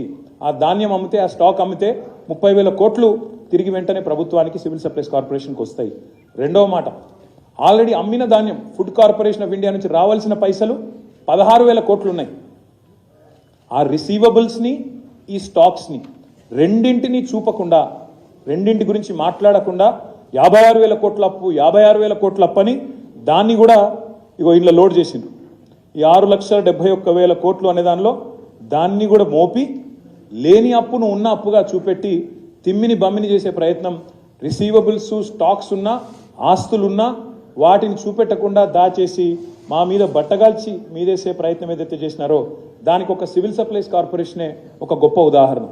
మీరు కూడా ఇప్పుడే పోవచ్చు, ఈరోజు ఆదివారం, వెబ్సైట్ ఈరోజు ఇంకా కూడా ఆనే ఉంది. సివిల్ సప్లైస్ కార్పొరేషన్ పోతే, వెబ్సైట్ పోతే మీరే చూస్తారు 24,600 కోట్ల cash credit sanction limit sanction అయ్యి ఉన్నది. అది కూడా డైనమిక్గా ఎప్పటికప్పుడు మారుతుంది. రేపు మీరు చూస్తే స్టాక్ అమ్మిన అనుకోండి, ఇంకొన్ని డబ్బులు వస్తాయి కాబట్టి అది ఇంకా తగ్గుతుంది. రిసీవబుల్స్ వచ్చినాయనుకోండి, అది దాదాపు 10,000కో 5,000 కోట్లకో తగ్గిపోయే పరిస్థితి ఉంటుంది. కాబట్టి ఇది చాలా ఇంపార్టెంట్ స్లైడ్. దయచేసి నేను మీడియా మిత్రులను కోరుతా ఉన్నా, అదేవిధంగా మా నాయకుల్ని కూడా కోరుతా ఉన్నా, ఇది చాలా చాలా ఇంపార్టెంట్ స్లైడు. ప్రభుత్వం యొక్క వాదన శుద్ధ తప్పు. కేవలం స్థూలంగా మొత్తం రాష్ట్ర ప్రభుత్వం మీద ఉన్న రుణాలు ఇవి కూడా లాంగ్ టర్మ్ రుణాలు, ఇవి అన్నీ కూడా 10 ఏళ్ళ పైబడి, 15 ఏళ్ళు, 20 ఏళ్ళు వాళ్ళు మాట్లాడుతున్న మాటలు, పుట్టబోయే బిడ్డ మీద అప్పు పెట్టినారు, ప్రతి మనిషి మీద అప్పు పెట్టినారు అనేది మాట్లాడినారో అది శుద్ధ తప్పు అనే మాట నేను మీకు విజ్ఞప్తి చేస్తా ఉన్నా. ఇంకొక మాట కూడా చెప్పాలి. రాష్ట్ర ముఖ్యమంత్రి గారు స్వయంగా చెప్తారు ఆర్టీసీ అప్పుల గురించి. ఆర్టీసీ అప్పు లేదో కేసీఆర్ ప్రభుత్వం వచ్చినాకనే చేసినట్టు ఇవాళ ఒక పేపర్ రాసింది. మేడ్చల్లో భూములు తనఖా పెట్టినారు అని చెప్పి అడ్డంగా రాస్తున్నారు. ఆర్టీసీ అనే కార్పొరేట్ భూములు ఉన్నాయి. హైదరాబాద్ నడిబొడ్డులోని ఆర్టీసీ ఎక్స్ రోడ్స్తో సహా విలువైన భూములు ఎన్నో ఉన్నాయి. అవి కార్పొరేషన్ ఆస్తులు. కార్పొరేషన్ ఆస్తులు తనఖా పెట్టుకొని కార్పొరేషన్ లోన్ తెచ్చుకుంటే కూడా అది ప్రభుత్వమే చేసింది, ప్రభుత్వమే అప్పుల పాలు చేస్తుందని చెప్పి దుష్ప్రచారం చేసే ప్రయత్నం చేస్తున్నారు. సెల్ఫ్ సఫిషియెంట్ కార్పొరేషన్స్ ఏవైతే ఉంటాయో, సివిల్ సప్లైస్ కానీ, ఆర్టీసీ కానీ, ఎలక్ట్రిసిటీ, జెన్కో కానీ, ఇవన్నింటిని కూడా కలిపి లేని అప్పులు ఉన్నట్టుగా చేసే ప్రయత్నం ఏదైతే ఉందో దీన్ని రాష్ట్ర ప్రజలు, మా నాయకులు, మీడియా మిత్రులు అందరూ కూడా దయచేసి గ్రహించాలని చెప్పి కూడా నేను మీకు విజ్ఞప్తి చేస్తా ఉన్నాను. ఎందుకు ఇవాళ తెలంగాణ స్వేదపత్రం ప్రచురిస్తున్నామంటే, ఒకవైపు వాళ్ళు లేవనెత్తిన అంశాలలోని డొల్లతనాన్ని బయటపెట్టడంతో పాటు తెలంగాణ సాధించిన విజయాలను కూడా ఒక్కసారి మీకు గుర్తు చేయాల్సిన అవసరం ఉంది. తెలంగాణను ఒక విఫల రాష్ట్రంగా చూపెట్టే ప్రయత్నం ఏదైతే చేస్తూ ఉన్నారో అది శుద్ధ తప్పు. తెలంగాణ ఇవాళ ఆకాశమంత ఎత్తున, హిమాలయ పర్వత స్థాయిలో భారతదేశంలో ఒక ఆదర్శ రాష్ట్రంగా, అగ్రగామి రాష్ట్రంగా ఉన్నది. రాష్ట్ర ప్రతిష్టను దెబ్బతీసే ప్రయత్నం ఏదైతే వాళ్ళు చేస్తూ ఉన్నారో ఇది తప్పు అని చెప్పే ప్రయత్నం. మేము చెప్పిన ప్రతి లెక్క, ఇదేదో నా సొంత కవిత్వమో, టీఆర్ఎస్ పార్టీ లెక్కనో, మా కేసీఆర్ గారు ఇచ్చిన లెక్కనో కాదు. వీటన్నిటికీ సోర్సెస్ ఏంటి అంటే RBI, reserve bank of India, controller and auditor general యొక్క లెక్కలు, పార్లమెంట్ సాక్షిగా కేంద్ర ప్రభుత్వం, మినిస్ట్రీ ఆఫ్ స్టాటిస్టిక్స్ ప్రవేశపెట్టిన నివేదికలు, నీతి ఆయోగ్ వంటి సంస్థలు, అదేవిధంగా రాష్ట్ర కేంద్ర ప్రభుత్వంలోని ఇతర సోషియో ఎకనామిక్ సర్వేసు, అదేవిధంగా రాష్ట్ర కేంద్ర ప్రభుత్వాలు పెడుతున్న మరి లెక్కలే అని చెప్పి కూడా నేను మీకు విజ్ఞప్తి చేస్తా ఉన్నాను. మేము కేవలం తెలంగాణకు ఆస్తులు సృష్టించిన ప్రభుత్వం, పార్టీ మాత్రమే కాదు, తెలంగాణ అనే అస్తిత్వాన్ని సృష్టించిన పార్టీ, అస్తిత్వాన్ని సృష్టించిన నాయకుడు మా నాయకుడు పెద్దలు, అస్తిత్వాన్ని సృష్టించిన నాయకుడు మా నాయకుడు పెద్దలు కేసీఆర్ గారు అనే మాటను కూడా నేను మీకు గుర్తు చేస్తా ఉన్నా. ఇవి మచ్చుకు కొన్ని. నేను ఇక్కడ ఒక మాట అడుగుతా ఉన్నా. అక్కడ మీరు చూస్తున్నారు, ఆకాశమంత ఎత్తున భారతదేశంలో కాదు ప్రపంచంలోనే అతి పెద్దదైన 125 అడుగుల సమున్నత ఒక దళితుల ఆత్మగౌరవానికి, రాష్ట్రంలోని అణగారిన వర్గాల ఆత్మగౌరవానికి ప్రతీకగా నిలబడ్డ డాక్టర్ బాబాసాహెబ్ బిఆర్ అంబేద్కర్ గారు. ఈ ఆస్తికి ఎట్లా వెలువగడతారు మీరు? దాన్ని ఎట్లా కొలుస్తారు? ఏ లెక్కన కొలుస్తారు? ఎన్నో ఉన్నాయి. కానీ ఇక్కడ ఒక్క మాట కూడా మీకు చెప్పాలా, వాళ్ళు ఎంత దుర్మార్గం అంటే 60 ఏళ్ళ ఖర్చు వాళ్ళ శ్వేతపత్రంలో చూపెట్టింది. 60 ఏళ్లలో వాళ్ళ లెక్క ప్రకారమే, ప్రభుత్వ లెక్కల ప్రకారమే 4,98,000 కోట్లు ఖర్చు పెట్టినాం 60 ఏళ్లలో తెలంగాణ మీద అని చెప్పి జనాభా ఆధారంగా గంపగుత్తగా 41.68% ఆఫ్ ద టోటల్ బడ్జెట్ మీకు ఖర్చు పెట్టినామని చెప్పి వాళ్ళు చెప్తారు. ఇక్కడ మేధావులు, విఘ్నులు మీరు ఎవరైనా సరే తెలంగాణ ఉద్యమంలో పాల్గొన్న వారైతే మీకు తెలుస్తుంది, మీకు యాదుకుంటుంది. ఆనాడు 56లో తెలంగాణ ఆంధ్ర ఒక రాష్ట్రం అయినప్పుడు, ఉమ్మడి రాష్ట్రం అయినప్పుడు మొదటి మాట తెలంగాణ ఆంధ్ర పెద్ద మనుషుల ఒప్పందంలోని మొదటి మాట ఏంటంటే తెలంగాణలోని ఆదాయం తెలంగాణలోనే ఖర్చు పెట్టాలి. తెలంగాణలోని ఆదాయం ఎక్కడైతే ఇదైతే ఉత్పత్తి అవుతుందో అది ఇక్కడే ఖర్చు పెట్టాలి అనేది మొట్టమొదటి కండిషన్ ఆ రోజు. మరి ఆ లెక్కన తీసుకుంటే ఆ ఆదాయం ఇక్కడ ఖర్చు కాలేదు, ఆంధ్రాకు మల్లుతుందని చెప్పే ఆనాడు 68లో ఉద్యమం వచ్చింది. ఉద్యమం వస్తే అప్పటి ప్రభుత్వం, అప్పటి ఉమ్మడి ఆంధ్రప్రదేశ్ ప్రభుత్వం ఒక కమిటీ వేసింది. ఆ కమిటీ పేరు లలిత్ కమిటీ, జస్టిస్ లలిత్ గారు, సరే ఆయన కాంట్రోలర్ అండ్ ఆడిటర్ జనరల్ ఆయన లలిత్ కుమార్ కమిటీ. ఆ లలిత్ కుమార్ కమిటీ తేల్చింది ఆనాడే తెలంగాణలోంచి వచ్చే ఆదాయం తెలంగాణలో ఖర్చు చేయడం లేదు, ఇప్పటికే డైవర్షన్ అయింది అని లలిత్ కుమార్ కమిటీ ఆల్రెడీ ఆయన controller and auditor general of ఇండియాగా పనిచేసిన వ్యక్తి, కాగ్ హెడ్గా పనిచేసిన వ్యక్తి, ఆయన తేల్చి చెప్పారు. అది కూడా నమ్మకుండా మళ్ళీ ఒక కమిటీ వేసినారు. Justice Vashishtha Bhargava, Supreme Court judge Vashishtha Bhargava గారు, ఆయనది ఇంకో కమిటీ వేస్తే ఆయన కూడా తేల్చిండు తెలంగాణలోని ఆదాయం తెలంగాణలో ఖర్చు చేయడం లేదు, మళ్ళిస్తున్నారు అని. అందుకే ఈ శ్వేతపత్రంలో చెప్పిన ఈ లెక్క కూడా పచ్చి తప్పు, పచ్చి దగ. ఇది 4,98,000 కోట్లు ఖర్చు పెట్టినాం తెలంగాణలో అని రాష్ట్ర ప్రభుత్వం చెప్పిన మరొక అబద్ధం, మరొక తప్పు, సత్యదూరమైన మాట. ఈ 4,98,000 కోట్ల 53 రూపాయలు అనేది వారు చూపినారో ఇది శుద్ధ తప్పు అనే మాట మళ్ళొక్కసారి ప్రజలు గుర్తించాలని నేను కోరుతా ఉన్నాను. నిజంగానే ఇంత పైసలు ఖర్చు చేస్తే తెలంగాణ ఉద్యమం వస్తుండేనా? నిజంగానే ఇన్ని పైసలు ఖర్చు చేస్తే తెలంగాణకు పోరాడవలసిన దుస్థితి వస్తుండేనా? తెలంగాణ పిల్లలు ప్రాణాలు కోల్పోయే పరిస్థితి వస్తుండేనా? ఒక్కసారి గుర్తు చేసుకోవాలని చెప్పి కూడా నేను కోరుతా ఉన్నా. ఇక్కడ విచిత్రం ఏమంటే వాళ్ళే చెప్తారు 60 ఏళ్లలో మేము చేసిన ఖర్చు 4,98,000 కోట్లని. మళ్ళీ వాళ్ళే చెప్తారు అదే శ్వేతపత్రంలో గత 10 ఏళ్ల ఖర్చు తెలంగాణలో కేసీఆర్ ప్రభుత్వం పెట్టింది 13,72,930 కోట్లని వాళ్ళే చెప్తారు. అంటే 60 ఏళ్లలో నిజంగా ఒక నిమిషం, ఒక క్షణం, ఒక సెకండ్ కోసం ఇది వాళ్ళు చెప్పిన లెక్క కరెక్టే అనుకుందాం, అభూత కల్పన అయినప్పటికీ అనుకుంటే దానికంటే దాదాపు 3 రెట్లు ఖర్చు పెట్టిన తెలంగాణ ప్రభుత్వం ఏమో పని చేయలేదంటారు. కానీ వాళ్ళు మాత్రం 60 ఏళ్లలో పెట్టింది మాత్రం చాలా గొప్పగా పెట్టినాం, ఖర్చు పెట్టినాం అని చెప్పి మన ముఖ్యమంత్రి గారు, మన గౌరవ పెద్దలు కేసీఆర్ గారిని తూలనాడే ప్రయత్నం, తెలంగాణ రాష్ట్ర ప్రతిష్టను దెబ్బతీసే ప్రయత్నం వారు చేసినారు. అందుకే ఆస్తులు అస్తిత్వం సృష్టించిన పార్టీగా, తెలంగాణకు అద్భుతమైన సంపద సృష్టించిన పార్టీగా వాస్తవాలు చెప్పాల్సిన బాధ్యత మా ముందు ఉంది. కాబట్టే నేను ఒక్కొక్క సెక్టర్ వైజ్ మేము ఏం చేసినా కూడా చెప్పే ప్రయత్నం మీకు చేస్తాను. ఎలక్ట్రిసిటీ మీద వాళ్ళు చాలా మాటలు మాట్లాడినారు మొన్న. ఎలక్ట్రిసిటీ జెన్కో కావచ్చు, ట్రాన్స్కో కావచ్చు, డిస్కామ్లు కావచ్చు తీవ్రమైన సంక్షోభంలో ఉన్నాయి, నాశనం చేసిపోయింది కేసీఆర్ ప్రభుత్వం అని చెప్పి నోటికొచ్చిన మాటలు మాట్లాడినారు. నేను ఒక్కసారి దయచేసి ఇది గమనించాలని చెప్తా ఉన్నాను. తెలంగాణ ఏర్పడ్డ నాడు ఈ మొత్తం ప్రజెంటేషన్ మీకు ఇస్తాను, పబ్లిక్ డొమైన్లో పెడతాను, ఇది అందరికి కూడా అందుబాటులో ఉంటుంది. మీరు ఎవ్వరు కూడా తర్వాత క్షుణ్ణంగా చదువుకోవచ్చు, ఎన్ని రకాలుగా దీన్ని పరీక్షలు చేయాలో, ఎన్ని రకాల స్క్రూటినీ చేయాలో అవన్నీ కూడా చేసుకోవచ్చు, మాకు అభ్యంతరం లేదు. ఇక్కడ మేము చెప్పవలసిన మాట ఏమంటే విద్యుత్ రంగం తెలంగాణ ఏర్పడ్డ నాడు 2,700 మెగావాట్ల లోటు ఆనాడు తెలంగాణలో ఉన్నది. ఇన్వర్టర్ లేని ఇల్లు లేదు, జనరేటర్ లేని అపార్ట్మెంట్ లేదు. చిన్న చిన్న జిరాక్స్ సెంటర్లలో, చిన్న చిన్న కిరాణా షాపుల్లో కూడా ఆ రోజు బత్తి వెలగాలంటే ఇన్వర్టర్ లేకపోతే బత్తి వెలగదు, మధ్యాహ్నం పంక తిరగదు, కాలిపోయే మోటార్లు, పేలిపోయే ట్రాన్స్ఫార్మర్లకు లెక్కలేదు. 22,000 కోట్ల అప్పు ఆనాటికే మాకు అప్పచెప్పి 2,700 మెగావాట్ల లోటు విద్యుత్తుతో మాకు ఆనాడు అప్పచెప్పి పోతే మేమేం చేసినామో ఒకసారి చెప్పాలి మీకు. ఏం చేసినామంటే మాకు అప్పచెప్పినాడు 7,778 మెగావాట్ల స్థాపిత విద్యుత్ సామర్థ్యం. మేము దిగిపోయే నాడు 19,464 మెగావాట్ల విద్యుత్ సామర్థ్యానికి పెంచి దాదాపు 12,000 సుమారుగా 12,000 మెగావాట్ల విద్యుత్తును అంటే 60 ఏళ్లలో వాళ్ళు 7,700 చేస్తే మేము కేవలం 10 ఏళ్లలో 12,000 మెగావాట్ల విద్యుత్తును రాష్ట్ర ప్రజలకు తరగని సంపదగా యాడ్ చేసినాం. ఇక్కడ ఇంకొక మాట కూడా చెప్తాను నేను. ఇది నెక్స్ట్ ఇయర్ కల్లా చూస్తే ఈ 19,000 నెక్స్ట్ ఇయర్ కల్లా యాదాద్రి కమిషన్ అయితే 25,000 మెగావాట్లకు చేరుకుంటుంది. అంటే ఎక్కడ 7,700 మెగావాట్లు, ఎక్కడ 25,000 మెగావాట్లు, దయచేసి ప్రజలు ఆలోచించాలని చెప్పి నేను విజ్ఞప్తి చేస్తా ఉన్నాను. ఇంకొక మాట, తలసరి విద్యుత్ వినియోగం పర్ క్యాపిటా కన్జంప్షన్ 13-14లో 1,196 యూనిట్లు ఉంటే ఈరోజు 2,140 యూనిట్లకు పెరిగింది. ఇది 24 గంటల కరెంటు పవర్ రైతులకు ఇవ్వడంతో, నాణ్యమైన కరెంటు ఇండస్ట్రీకి ఇవ్వడంతో కన్జంప్షన్ పెరిగి రాష్ట్రం అంతటా కూడా పీక్ డిమాండ్ కూడా పెరిగింది. 13-14లో పీక్ డిమాండ్ 5,661 మెగావాట్లు ఉంటే ఈరోజు 22-23లో 15,497 మెగావాట్లు.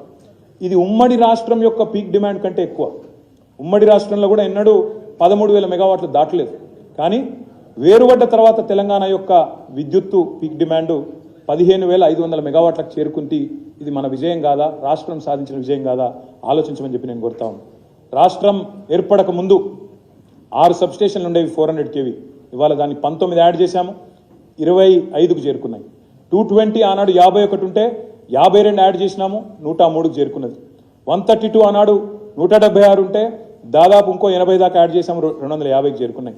33 kV సబ్స్టేషన్లు 2,138 ఉంటే దాదాపు మరొక 1,000-1,100 యాడ్ చేయడంతో 3,200 సబ్స్టేషన్లకు చేరుకున్నాయి. వ్యవసాయ మోటార్ కనెక్షన్లు 19 లక్షల ఆనాడు ఉంటే 28 లక్షలకు చేరుకున్నాయి. మన ముఖ్యమంత్రి గారు చాలా అమాయకంగా అడుగుతున్నాడు, మరి కాళేశ్వరం నీళ్ళు వస్తే, కాలువల ద్వారా నీళ్ళు వస్తే ఎందుకు మోటార్ కనెక్షన్లు పెరిగినాయని అడుగుతున్నాడు. భూగర్భ జలాలు పెరిగితే, రైతులు ఎక్కడికక్కడ బ్రహ్మాండంగా ఉచిత విద్యుత్ ఇస్తుంటే, 24 గంటల విద్యుత్ ఇస్తుంటే, నాకు అక్కడ బటన్ నొత్తితే నీళ్ళు వస్తుంటే అది వాడుకుంటున్నా ఫ్రీగా, లేకపోతే ఎప్పుడో ఎక్కడి నుంచో వచ్చే కాలువల కోసం ఎదురు చూపులు చూస్తున్నా? అమాయకత్వమా, అజ్ఞానమా? మరి ముఖ్యమంత్రి గారిది ఆలోచించుకోవాలని చెప్పి కూడా నేను కోరుతా ఉన్నా. కొత్త కరెంటు లైన్లు, హై టెన్షన్ లైన్లు కొత్తగా 11,607 కిలోమీటర్లు ట్రాన్స్మిషన్ లాసెస్ని, డిస్ట్రిబ్యూషన్లో ఉండే ఇబ్బందుల్ని అధిగమించి డిస్కామ్లకు కూడా మన గ్రిడ్ కూడా కనెక్షన్ లేదు, నార్త్ సౌత్ గ్రిడ్ కనెక్షన్ లేకుండే దాన్ని కూడా జోడించి అటు హెచ్టీ లైన్లు కానీ ఎల్టీ లైన్లు అయితే 4,83,000 కిలోమీటర్లు మారుమూల తాండాలకు, మారుమూల గిరిజన గూడాలకు ఇవాళ గర్వంగా చెప్పొచ్చు తెలంగాణలోని ప్రతి బిడ్డ. ఇవాళ తెలంగాణలో ఏ తాండా కానీ ఏ గూడెంలో కానీ కరెంటు లేదు, మాకు ట్రాన్స్మిషన్ లేదు అనే పరిస్థితి లేదు. ఊరికి చివర ఉన్న, మీకు గుర్తుండాలా, ద్రౌపది ముర్ము గారు నిన్నగాక మొన్న ఇక్కడికి వచ్చినారు. మన రాష్ట్రపతి గారు, ద్రౌపది ముర్ము గారి సొంత ఊరు ఒడిస్సాలో ఉంది. ఒడిస్సాలో శ్రీమతి ద్రౌపది ముర్ము గారు రాష్ట్రపతి అయ్యేదాకా ఆమె ఊరికి, ఆమె గూడానికి కరెంటు రాలా. తెలంగాణ పరిస్థితి అట్లా కాదు. కేసీఆర్ ప్రభుత్వంలో ఇవాళ మీరు ఏ తాండాలో ఏ గూడెంలో కూడా మీరు కరెంటు లేని తాండా లేదు, కరెంటు లేని గూడెం లేదు, బత్తి వెలుగని ఇల్లు లేదు. ఇది ధైర్యంగా చెప్పొచ్చు. ఇక్కడ ఒక్క మాట చాలా ఇంపార్టెంట్ మాట, మేము పెట్టిన ఖర్చు ఇవన్నీ చేయడానికి పెట్టిన ఖర్చు 1,37,517 కోట్లు. కానీ మోస్ట్ ఇంపార్టెంట్ ఇవాళ దాని మార్కెట్ వాల్యూ, ఈ పెట్టిన ఖర్చు వల్ల సృష్టించిన అసెట్స్ ఏవైతున్నాయో దాని మార్కెట్ వాల్యూ 6,87,585 కోట్లు. ఒక్క ఎలక్ట్రిసిటీ రంగంలో రాష్ట్రం 6,71,000 కోట్ల అప్పులని వాళ్ళు అంటున్నారే. ఇక ఒక్క ఎలక్ట్రిసిటీలో మేము సృష్టించిన ఆస్తుల యొక్క సంపద ఈరోజు మేము కాంగ్రెస్ ప్రభుత్వం చేతిలో పెట్టింది 6 లక్షలు, కూడా 5 టైమ్స్ ఉంటుంది మార్కెట్ వాల్యూ తీసుకుంటే. మరి 6,87,585 కోట్లు. ఇది వాస్తవం. ఒక్క ఎలక్ట్రిసిటీ డిపార్ట్మెంట్లో మేము సృష్టించిన ఆస్తులే. వాళ్ళు మోపుతున్న నిందలు, వాళ్ళు మాట్లాడుతున్న పనికిమాలిన మాటలు ఏవైతున్నాయో వాటికి సమాధానం అనే మాట కూడా నేను మీకు విజ్ఞప్తి చేస్తా ఉన్నాను. ఇంకొక మాట కూడా ఇక్కడ ఎలక్ట్రిసిటీ విషయంలో మీకు చెప్పాలి. వచ్చే సంవత్సరం డిసెంబర్ నాటికి this Congress government is going to enjoy the fruits of our labour. This Congress government is going to enjoy the fruits of our labour. వాళ్ళు మేము చేసిన కష్టాన్ని, వాళ్ళు విజయాలు వాళ్ళు అందుకోబోతా ఉన్నారు. వాళ్ళు ముఖ్యమంత్రులు వెళ్ళి, మంత్రులు వెళ్ళి ప్రారంభోత్సవాలు చేసుకోవచ్చు, కొబ్బరికాయలు కొట్టవచ్చు, కానీ చేసింది కేసీఆర్ అనే మాట ప్రజలకి తెలుసు, ఈ రాష్ట్రంలోని ప్రతి ఒక్కరికి తెలుసు. 26,000 మెగావాట్లకు దాదాపుగా వచ్చే డిసెంబర్ నాటికి 2024 సంవత్సరం డిసెంబర్ నాటికి విద్యుత్ స్థాపితలు ఎక్కడ 26,000 మెగావాట్లు. దయచేసి మీరు ఆలోచించండి. ఒక భద్రాద్రి 1,080 మెగావాట్ల సామర్థ్యం, యాదాద్రి 4,000 మెగావాట్ల సామర్థ్యం, భూపాలపల్లిలో 600 మెగావాట్ల సామర్థ్యంతో సోలార్లో వాళ్ళు మాకు 70 మెగావాట్లు అప్పజెప్పిపోయినారు 2013-14. కేవలం installed solar capacity was 70 megawatts. ఈరోజు 6,106 మెగావాట్ల స్థాయికి సాంప్రదాయేతర ఇంధన వనరులను కూడా ప్రోత్సహించిన ప్రభుత్వం తెలంగాణ ప్రభుత్వం అనే మాట నేను మీకు విజ్ఞప్తి చేస్తాం. సాగునీటి రంగం కేసీఆర్ గారు, కేసీఆర్ అంటేనే కే అంటే కాలువలు, సి అంటే చెరువులు, ఆర్ అంటే రిజర్వాయర్లన్న చందాన సాగునీటి ప్రాజెక్టుల మీద మొత్తం మేము పెట్టిన ఖర్చు 1,76,000 కోట్లు. అందులో పెండింగ్ 1,76,000 కోట్లు. అందులో పెండింగ్ ప్రాజెక్టులు ఉండే. ఇక్కడ ఒక చాలా ఇంట్రెస్టింగ్ మాట, మన ఉత్తమ్ కుమార్ రెడ్డి గారు లేచి శాసనసభలో అంటారు, కాళేశ్వరం మీద మీరు 1,00,000 కోట్లు ఖర్చు పెట్టినామన్నారు, 80,000 90,000 ఖర్చు పెట్టినామన్నారు, 1,00,000 ఎకరాల కన్నా నీళ్ళు ఇచ్చిర్రా అంటారు. నేను వారికి గుర్తు చేస్తా ఉన్నా, మీరు మాకు అప్పచెప్పిపోయినాడు పాలమూరు జిల్లాలో, మా చంద్రశేఖర్ రెడ్డి గారు ఇక్కడే ఉన్నారు, పాలమూరు జిల్లాలో కల్వకుర్తి, నెట్టెంపాడు, భీమా, ఈ 3 కూడా పెండింగ్ ప్రాజెక్టులుగా ఉండేది, పూర్తి కాల. మాకు అప్పచెప్పినాడు దాదాపు 70% పనులు పూర్తయినట్టున్నాయి, లేదా 70% 65% పూర్తయింది. కానీ మా ప్రభుత్వం వచ్చిన తర్వాత చిత్తశుద్ధితో పెండింగ్ ప్రాజెక్టులను రన్నింగ్ ప్రాజెక్టుగా మార్చి ఒక 3,000 కోట్ల రూపాయలు ఖర్చు పెడితే ఇవాళ ఒక్క పాలమూరు జిల్లాలో ఆ మిగిలిన పనులు పూర్తి చేస్తే ఒక్క పాలమూరు జిల్లాలో దాదాపు కొత్తగా 6 లక్షల ఎకరాలకు నీళ్ళు ఇచ్చింది మా ప్రభుత్వం. రేపటి రోజు నన్ను ఎందుకు చెప్తా ఉన్నా ఈ మాట అంటే, ఇప్పుడు మేము కాళేశ్వరం మొత్తం సిస్టమ్ అంతా బిల్డ్ చేసినాం. ఎక్కడ హెడ్ ఉంది, ఎక్కడ టెయిల్ ఉంది మీకు తెలుసు. కాళేశ్వరం మేడిగడ్డ నుంచి మొదలు పెడితే ఇక్కడ కొండపోచమ్మ సాగర్ దాకా మొత్తంగా ప్రాజెక్టు మరి పూర్తి స్థాయిలో నిర్మాణం చేసినాం. మొత్తం ఈ 10 ఏళ్లలో 204 టీఎంసీల రిజర్వాయర్లు, అటు పాలమూరు రంగారెడ్డి, సీతారామ, కాళేశ్వరం 3 కలిపితే 204 టీఎంసీల రిజర్వాయర్లు ఏర్పాటు చేసింది మా ప్రభుత్వం. 204 టీఎంసీలు అంటే ప్రజలకు ఒక అవగాహన ఉండాలి కాబట్టి, మీరందరూ హుస్సేన్ సాగర్ చూసే ఉంటారు. హుస్సేన్ సాగర్ యొక్క కెపాసిటీ 1 టీఎంసీ అంటే 204 హుస్సేన్ సాగర్లను ఇవాళ ఏర్పాటు చేసి ఎక్కడికక్కడ నదులు కిందున్నాయి, నేల పైనుంది, ఎట్లొస్తాయి నీళ్లు అనే వాళ్ళకి సమాధానం చెప్తూ ప్రపంచంలోనే అతిపెద్ద లిఫ్ట్ ఇరిగేషన్ ప్రాజెక్టులు కడుతూ అద్భుతంగా ఈరోజు మొత్తం ఇన్ఫ్రాస్ట్రక్చర్ అంతా వడ్డిచ్చిన విస్తరిలాగా ఇలా వాళ్ళ చేతిలో పెట్టినాం.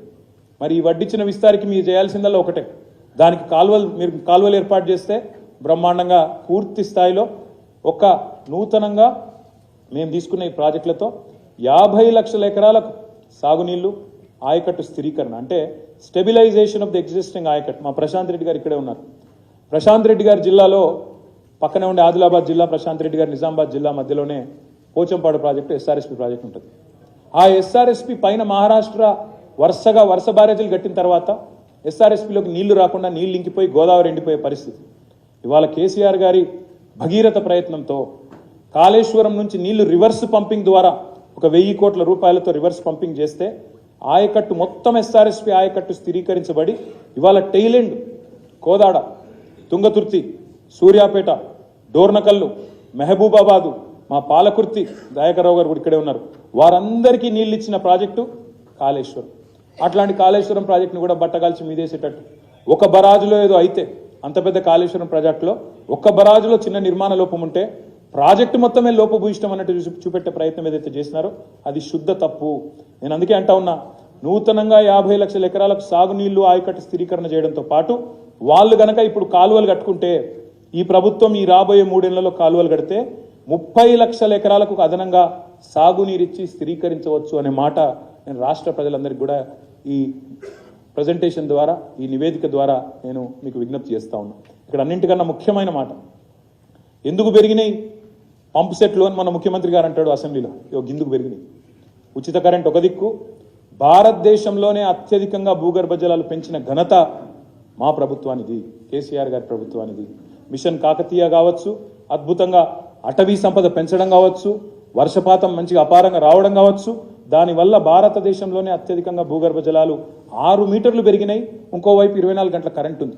కాబట్టి రైతులు సహజంగానే యాడికెల్లో నీళ్లు తెచ్చుకోకుండా తమ పొలంలో తాము మంచిగా బోరేసుకొని, బోరు మందం ఖర్చు పెట్టుకొని ఫ్రీగా కరెంటు, ఫ్రీగా పెట్టుబడి, ఫ్రీగా ధీమాగా వ్యవసాయం చేసుకునే పరిస్థితి ఉన్నప్పుడు తప్పకుండా 18 లక్షలు 19 లక్షల పంపు సెట్లు 27 లక్షలు అవుతాయి. తప్పేమున్నదల్లా? మీ హయాంలో మీరు కాలువల మీద పోయి మోటార్లను, వైర్లు కోసి మోటార్లను ఆనాడు మా ఎస్ఆర్ఎస్పి కాలువల మీద, కాకతీయ కాలువల మీద తన్ని పారేసేది. ఆనాడు రైతులు విద్యుత్ చౌర్యం చేస్తున్నారని చెప్పి మోటార్లు ఎత్తుకపోయి పోలీస్ స్టేషన్లలో పెట్టేది కాంగ్రెస్ ప్రభుత్వం. మేము ఆ తప్పు చేయలేదు. సమృద్ధిగా బ్రహ్మాండంగా నీళ్ళు ఇచ్చినాం. నీళ్ళు ఇవ్వడంతో పాటు అన్నింటికన్నా ముఖ్యం ఈ పని చేసినాం. ఈ ప్రాజెక్టుల మీద పెట్టిన ఖర్చు కేవలం సాగునీటి మీద పెట్టిన ఖర్చే కాదు. హైదరాబాద్ లాంటి మహానగరం రాబోయే 50 ఏళ్ల పాటు డోకా లేకుండా ఇటు సుంకిశాల నుంచి అటు గోదావరి నుంచి కృష్ణా నీళ్లు, గోదావరి నీళ్లు, బ్రహ్మాండమైన తాగునీరు హైదరాబాద్కు కానీ, రాష్ట్రంలోని ప్రతి పట్టణానికి కానీ, ప్రతి పల్లెకు కానీ వాటర్ సెక్యూరిటీ ఇచ్చిన ప్రభుత్వం తెలంగాణ ప్రభుత్వం. దానికి ఎట్లా వెలగడతారు మీరు? ఒక మహిళకు కిలోమీటర్లు పోయి నడుచుకునే అవసరం లేకుండా, ట్యాంకర్ల దగ్గర యుద్ధాలు చేసే అవసరం లేకుండా, తమ ఇంటిలో పెట్టిన నల్లాకు ఆ ఇచ్చిన ధీమాకు ఎట్లా వెలగడతారా సంపదకు అని చెప్పి కూడా నేను అడుగుతా ఉన్నా. ఇంకొక మాట కూడా మీకు చెప్పాలి. ఇక్కడ చెక్ డ్యామ్లు మీ జీవితంలో నేను ఆలోచన చేయలేదు. మాంజీరా మీద ఒక చెక్ డ్యామ్ కట్టలే, మానేరు మీద ఒక చెక్ డ్యామ్ కట్టలే, మూలవాగు మీద ఒక చెక్ డ్యామ్ కట్టలే, మా మహబూబ్ నగర్ జిల్లాలో ఉండే వాగుల మీద ఎన్నడూ ఒక చెక్ డ్యామ్ కట్టలే. మా ప్రభుత్వం వచ్చిన తర్వాత 4,000 కోట్ల రూపాయలతో చెక్ డ్యామ్ల నిర్మాణానికి కూడా శ్రీకారం చుట్టినాం. ఒక్క సాగునీటి మీద పెట్టిన ఖర్చు ఇది. అది సాగునీటి ద్వారా సృష్టించిన సంపద, రైతుల స్వేదంతో పండించిన పంటలు, ఆ పంటల నుంచి వచ్చిన సంపద, దానికి ఎట్లా వెలగడతారో నేను అడుగుతున్నాను. దయచేసి ఆలోచించాలని చెప్పి కూడా రాష్ట్ర ప్రజలను నేను కోరుతాను. ప్రపంచంలోనే అతి పెద్ద లిఫ్ట్ ఇరిగేషన్ ప్రాజెక్ట్ కాళేశ్వరం. మీరు ఎన్ని బదనాములు చేసే ప్రయత్నం చేసినా, ఎన్ని రకాలుగా బట్టగాల్చి మీద చేసిన ప్రయత్నం చేసినా వాస్తవాలు వాస్తవంగానే ఉంటాయి. You are going to enjoy the benefits of Kaleshwaram. మీరు కూడా దాన్ని దాచేయలేరు. 4.5 సంవత్సరాలు రికార్డు సమయంలో పూర్తి చేసినాం. ఒక్క బరాజులో ఎక్కడో ఒక్క దగ్గర చిన్న నిర్మాణ లోపం ఉంటే సరి చేయండి. శిక్ష మీరు అన్నారు కదా, జడ్జిలతో విచారణ చేస్తాం, జ్యుడిషియల్ ఎంక్వైరీ చేస్తాం, బరాబర్ చేసుకోండి. తప్పు జరిగితే ఏ ఎంక్వైరీకైనా మేము సిద్ధం, దానిలో ఏం ఇబ్బంది లేదు, తప్పకుండా చేయండి. కానీ రాష్ట్ర ప్రజలు ప్రపంచంలోనే అతిపెద్ద లిఫ్ట్ ఇరిగేషన్ ప్రాజెక్టును నిందించే పరిస్థితి, ప్రపంచమంతా నిందించే పరిస్థితి దయచేసి తీసుకురాకండి. మా మీద రాజకీయ కక్ష ఉంటే తీర్చుకోండి, మమ్మల్ని తిట్టండి, కానీ రాష్ట్ర సంపదను, జాతి సంపదను దయచేసి అవమానించవద్దు అని చెప్పి రాష్ట్ర ప్రభుత్వాన్ని నేను విజ్ఞప్తి చేస్తా ఉన్నాను. కరువు పీడిత ప్రాంతం, భారతదేశంలోనే వలసల జిల్లాగా పేరుపడ్డ జిల్లా పాలమూరు జిల్లా. పక్కనే ఉన్నది రంగారెడ్డి జిల్లా. నీటి సోర్స్ లేదు. ఇవాళ పాలమూరు రంగారెడ్డి జిల్లాలో ఇంత పెద్ద ప్రాజెక్టు 26,738 కోట్ల రూపాయలతో 1-2 కాదు, మహబూబ్ నగర్, నారాయణపేట, రంగారెడ్డి, వికారాబాద్, నాగర్ కర్నూలు, నల్లగొండ జిల్లాలు, అన్ని జిల్లాల్లో దాదాపు 12.5 లక్షల ఎకరాలకు సాగునీరు, అదేవిధంగా 1,226 గ్రామాలకు తాగునీరు, వాటితో పాటు హైదరాబాద్ జంట నగరాలకు 50 ఏళ్ల నీటి భరోసాను, మధ్యలో వచ్చే పరిశ్రమలకు పూర్తి స్థాయి నీరందించే ఒక బృహత్తరమైన ప్రాజెక్టు పాలమూరు. దాన్ని మేము ప్రారంభించినాం. మొదటి పంపు మా ముఖ్యమంత్రి గారు కొల్లాపూర్ పోయి మరీ ప్రారంభించినారు. నేను ఈ ప్రభుత్వాన్ని విజ్ఞప్తి చేస్తా ఉన్నాం, కంప్లీట్ చేయండి. చేసి రంగారెడ్డికి మేము ఆల్రెడీ 90% పనులు పూర్తి చేసినాం. మీరు మిగతా 10% పూర్తి చేయండి, ఖర్చు పెట్టండి, కాలువలు కట్టండి, రంగారెడ్డికి పాలమూరుకి నీళ్ళు ఇచ్చి ఆ నీళ్లు మీరు నెత్తిమీద జల్లుకొని మేమే చేసినామని చెప్పుకోండి, మాకు అభ్యంతరం లేదు. కానీ ప్రాజెక్టులను బదనాం చేయకండి. పెట్టిన శ్రమను, చిందించిన చెమటను దాన్ని చిన్నగా చేసి చూపకండి అని చెప్పి ఈ ప్రభుత్వానికి నేను విజ్ఞప్తి చేస్తాను. సీతారామ ప్రాజెక్టు ఖమ్మం జిల్లాలో దాదాపు 10 లక్షల ఎకరాలకు నీళ్ళు ఇచ్చే ప్రాజెక్టు. 8,827 కోట్లు ఖర్చు పెట్టినాం. ఖమ్మం మొత్తం సస్యశ్యామలం చేయొచ్చు. కృష్ణలో, గోదావరిలో రెండింట్లో కొంత వాటా ఉండే ఖమ్మం జిల్లాలో ఈ సీతారామ ద్వారా అటు కృష్ణా ఆయకట్టు స్థిరీకరించబడుతుంది, ఇటు గోదావరి నీళ్లు కూడా సంపూర్ణంగా వచ్చి మొత్తం 10 కాన్స్టిట్యున్సీలు ఉంటే ఖమ్మంలో 10 లక్షల ఎకరాలకు నీళ్ళు ఇచ్చే ప్రాజెక్టు, అద్భుతమైన ప్రాజెక్టు. చెక్ డ్యాంల గురించి ఇప్పుడే నేను మీకు చెప్పాను. ఈ చెక్ డ్యాంలు కట్టడం వల్ల కూడా మిషన్ కాకతీయాల చెరువులు బాగు చేయడం, ఈ చెక్ డ్యాంలు కట్టడం వల్ల కూడా భూగర్భ జలాలు 6 మీటర్లు పెరిగినాయి. దానికోసం మేము పెట్టిన ఖర్చు 2,314 కోట్లు. మిషన్ కాకతీయలో 21,634 చెరువులను బాగా చేసినాం. 5,465 కోట్లు ఖర్చు పెట్టినాం. 10 లక్షల ఎకరాల ఆయకట్టును స్థిరీకరించినాం. ఒక చెరువు కింద ప్రతి ఊర్లో 100,000 ఎకరాల ఆయకట్టు ఉంటుంది. దాన్ని స్థిరీకరించినాం. ఆ రైతుల్లో భరోసా నింపినాం కాబట్టి ఒకవైపు గ్రౌండ్ వాటర్ పెరిగింది, ఇంకోవైపు వ్యవసాయ విస్తరణ జరిగింది. కల్వకుర్తి, నెట్టెంపాడు, భీమా లాంటి పెండింగ్ ప్రాజెక్టులు ఎన్నో పూర్తి చేసినాం. చెనాక కొరాట ఇవాళ ట్రయల్ రన్కు తీసుకొచ్చినాం. మా వేములవాడ నియోజకవర్గంలో ఇవాళ లక్ష్మణనరసింహరావు గారు ఇక్కడే ఉన్నారు. వేములవాడ నియోజకవర్గంలో మల్కపేట రిజర్వాయర్ ట్రయల్ రన్ చేసి పెట్టినాం. అదేవిధంగా పక్కనే ఉండే హుస్నాబాద్లో గౌరవెల్లి ట్రయల్ రన్ కూడా చేసి పెట్టినాం. మీరు పోండి, అధికారికంగా ప్రారంభోత్సవం చేసుకోండి, బ్రహ్మాండంగా నెత్తి మీద నీళ్లు చల్లుకోండి, చెప్పుకోండి, మేమే చేసినామని చెప్పుకోండి, మాకు అభ్యంతరం లేదు. కానీ ఈ ప్రాజెక్టులను, ఈ సాగునీటి వనరులను దయచేసి నిందించవద్దు అని చెప్పి ఈ ప్రభుత్వానికి నేను విజ్ఞప్తి చేస్తా ఉన్నాను. తాగునీరు, మీరు రాకముందు తాగునీరే లేదా, మీరు రాకముందు నీళ్ళే లేవా అని మన కించపరుస్తూ హేళన చేస్తూ మాట్లాడినారు. నేను వారికి ఒకటే విజ్ఞప్తి చేస్తా ఉన్నా, మీరున్నప్పుడు కూడా కొన్ని తాగునీటి వనరులు సృష్టించినారు, మేము సృష్టించలేదు అనలేదు. కానీ మీరున్నప్పుడే కదా ఫ్లోరోసిస్ వచ్చింది. గ్రామీణ నీటి సరఫరా మంత్రి నల్లగొండ నుంచే ఉంటాడు. ఫ్లోరోసిస్ కూడా నల్లగొండలో 1,00,000 మందిని ఇబ్బంది పెట్టిన మాట వాస్తవం కాదా? వాస్తవాలను ఎందుకు దాచే ప్రయత్నం చేస్తారు? ఈ మిషన్ భగీరథ అనే ప్రాజెక్టును నీతి ఆయోగ్ మెచ్చుకున్న మాట వాస్తవం కాదా? కేంద్ర ప్రభుత్వం జల్ జీవన్ మిషన్ కి స్ఫూర్తి మిషన్ భగీరథ వాస్తవం కాదా? అట్లాంటి ప్రాజెక్టు కూడా పనిచేయడం లేదు, నిరర్ధకమైన అప్పు, నిరర్ధకమైన ఖర్చు అని మాట్లాడడం భావ్యమేనా? ఇవాళ రాష్ట్రంలోని ఏ మారుమూల తాండా కానీ, ఏ మారుమూల గూడానికి కానీ పోతే అక్కడ ఉండే ఆడబిడ్డలను, అడవి బిడ్డలను అడిగితే మీకు తెలుస్తుంది మిషన్ భగీరథ గొప్పతనం. దయచేసి అర్థం చేసుకోండి. మిషన్ భగీరథ వల్ల కాదా? మంచం బట్టిన మన్యం అనే వార్తలు మాయమైనాయి అంటే మిషన్ భగీరథ పుణ్యం కాదా? ఏజెన్సీలో అంటురోగాలు అనే మాట మాయమైందంటే మిషన్ భగీరథ పుణ్యం కాదా? వాటర్ బాండ్ డిసీజెసే 80% ఉంటాయి. ఆ వాటర్ బాండ్ డిసీజెస్ అన్నీ పోయినాయంటే, అవుట్ ఆఫ్ పాకెట్ ఎక్స్పెండిచర్ తగ్గింది ప్రజలకు అంటే దానికి కారణం ఈ 37,000 కోట్ల రూపాయలతో చేపట్టిన మిషన్ భగీరథ కాదా? మిషన్ భగీరథలో మేము చేసిన ఇన్వెస్ట్మెంట్ ద్వారా ఇవాళ 58 లక్షల ఇండ్లకు నల్లాల ద్వారా నీళ్ళు ఇస్తా ఉన్నాం. 19,233 ట్యాంకులు కట్టినాం గ్రామాల్లో. ఇది కాదంటారా మీరు? కనబడతలేవా? ఇవాళ ఎక్కడ పోయినా మిషన్ భగీరథ ట్యాంకులు కనబడతాయి. మీరు చూస్తే 1,25,000 కిలోమీటర్ల పైప్ లైన్లు వేసినాం. భూమిని 3 సార్లు చుట్టొచ్చేన్ని పైప్ లైన్, 1,25,000 కిలోమీటర్ల పైప్ లైన్లు వేసినాం. 1,255 సర్వీస్ రిజర్వాయర్లు నిర్మాణం చేసినాం. 54 వాటర్ ట్రీట్మెంట్ ప్లాంట్స్ నిర్మాణం చేసినాం. ఇది రాష్ట్ర ప్రజలకు తరగని సంపద కాదా? రాబోయే 30-35 ఏళ్ళు నిర్విఘ్నంగా ఇంటింటికి నీళ్ళిచ్చే ప్రాజెక్టును కూడా నిందిస్తారా అని చెప్పి నేను అడుగుతా ఉన్నా. ఫ్లోరైడ్, నల్లగొండ లాంటి జిల్లాలో సరే ఇవాళ మాకు అక్కడ ఒకటే సీట్ రావచ్చు, కానీ వాస్తవాలే కదా.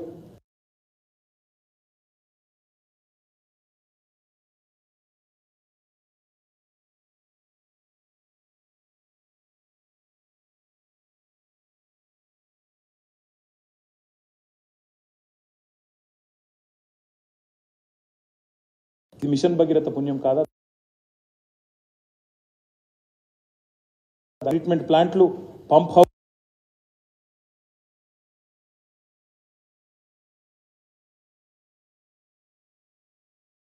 చిరస్మరణీయమైన ఆస్తులు కావా? దీన్ని కూడా తప్పుపడతారా? దీనికి కూడా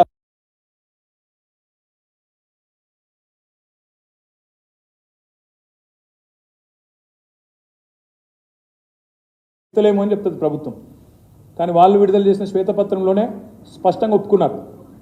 సగటున 19.2 గంటల కరెంట్ ఇచ్చినాము అన్నారు వ్యవసాయానికి. సగటు 19.2 గంటలు అంటే ఏంది? 24 గంటల కరెంట్ ఇచ్చినట్టే కదా. దబ్బని ఎప్పుడైనా అవుటేజ్ అయితే, దబ్బని ఎప్పుడైనా 16 గంటలు అయితే, మిగతా టైంలో 24 గంటలు ఉంటేనే కదా సగటు 19 గంటల 20 నిమిషాలు వచ్చేది. అంటే అంత అసమగ్రమైన తప్పుల తడకతో వాళ్ళు వచ్చినా వాస్తవాలుగా ఒప్పుకోక తప్పలేదు. మరి రైతుల కోసం దాదాపు 37,000 కోట్ల రూపాయలు ఉచిత విద్యుత్ కోసం మా ప్రభుత్వం ఖర్చు పెట్టింది. ఇది నిరర్ధకం అంటారా? ఇది తప్పంటారా? రైతుల ఆత్మహత్యలు నివారించడానికి, రైతులు ఎప్పుడు కావాలంటే అప్పుడు వ్యవసాయం చేసుకునే పరిస్థితి కల్పించడానికి, అర్ధరాత్రి పోయి కరెంటు షాక్ కొట్టి చావకుండా, పాము గుట్టి చావకుండా, తేళ్లు కొట్టి చావకుండా నిశ్చింతగా ఇంట్లో పడుకునే పరిస్థితి తెచ్చి 24 గంటల కరెంట్ ఇస్తే దాన్ని నిరర్ధకం అంటే అది అప్ప అంటే అది అప్ప లేక మీరు చెప్పేది తప్ప ఆలోచించాలని చెప్పి నేను కోరుతా ఉన్నాను. 58.29 లక్షల మంది రైతులకు 2 దఫాలుగా 30,000 కోట్ల రుణమాఫీ చేసింది మా ప్రభుత్వం. మొదటి దఫా మొదటి టర్మ్లో 16,000 కోట్ల రుణమాఫీ, రెండవసారి 14,000 కోట్ల రుణమాఫీ చేసిన 6,000 కోట్ల రుణమాఫీ, రెండవసారి 14,000 కోట్ల రుణమాఫీ చేసినాం. ఇంకో 4,500 కోట్ల రుణమాఫీ ఉంది. అది కూడా తప్పకుండా చేసేటోళ్ళం. కానీ దురదృష్టవశాత్తు ఈ మధ్యలో ఎలక్షన్ రావడం, దానివల్ల 30,000 కోట్ల కాడికి ఆగిపోయింది. ఇది చేసింది మా ప్రభుత్వం. ఇది వాస్తవం. రైతు బంధు పేరుతో భారతదేశంలో ఏ ప్రభుత్వం ఏ నాయకుడు చేయలేదు. 70 లక్షల మంది రైతులకు 73,000 కోట్ల రూపాయలు పెట్టుబడి రూపంలో అందించి వారిలో ఒక ధీమా నింపింది కేసీఆర్ గారి ప్రభుత్వం అనే మాట నేను మీకు గుర్తు చేస్తా ఉన్నాను.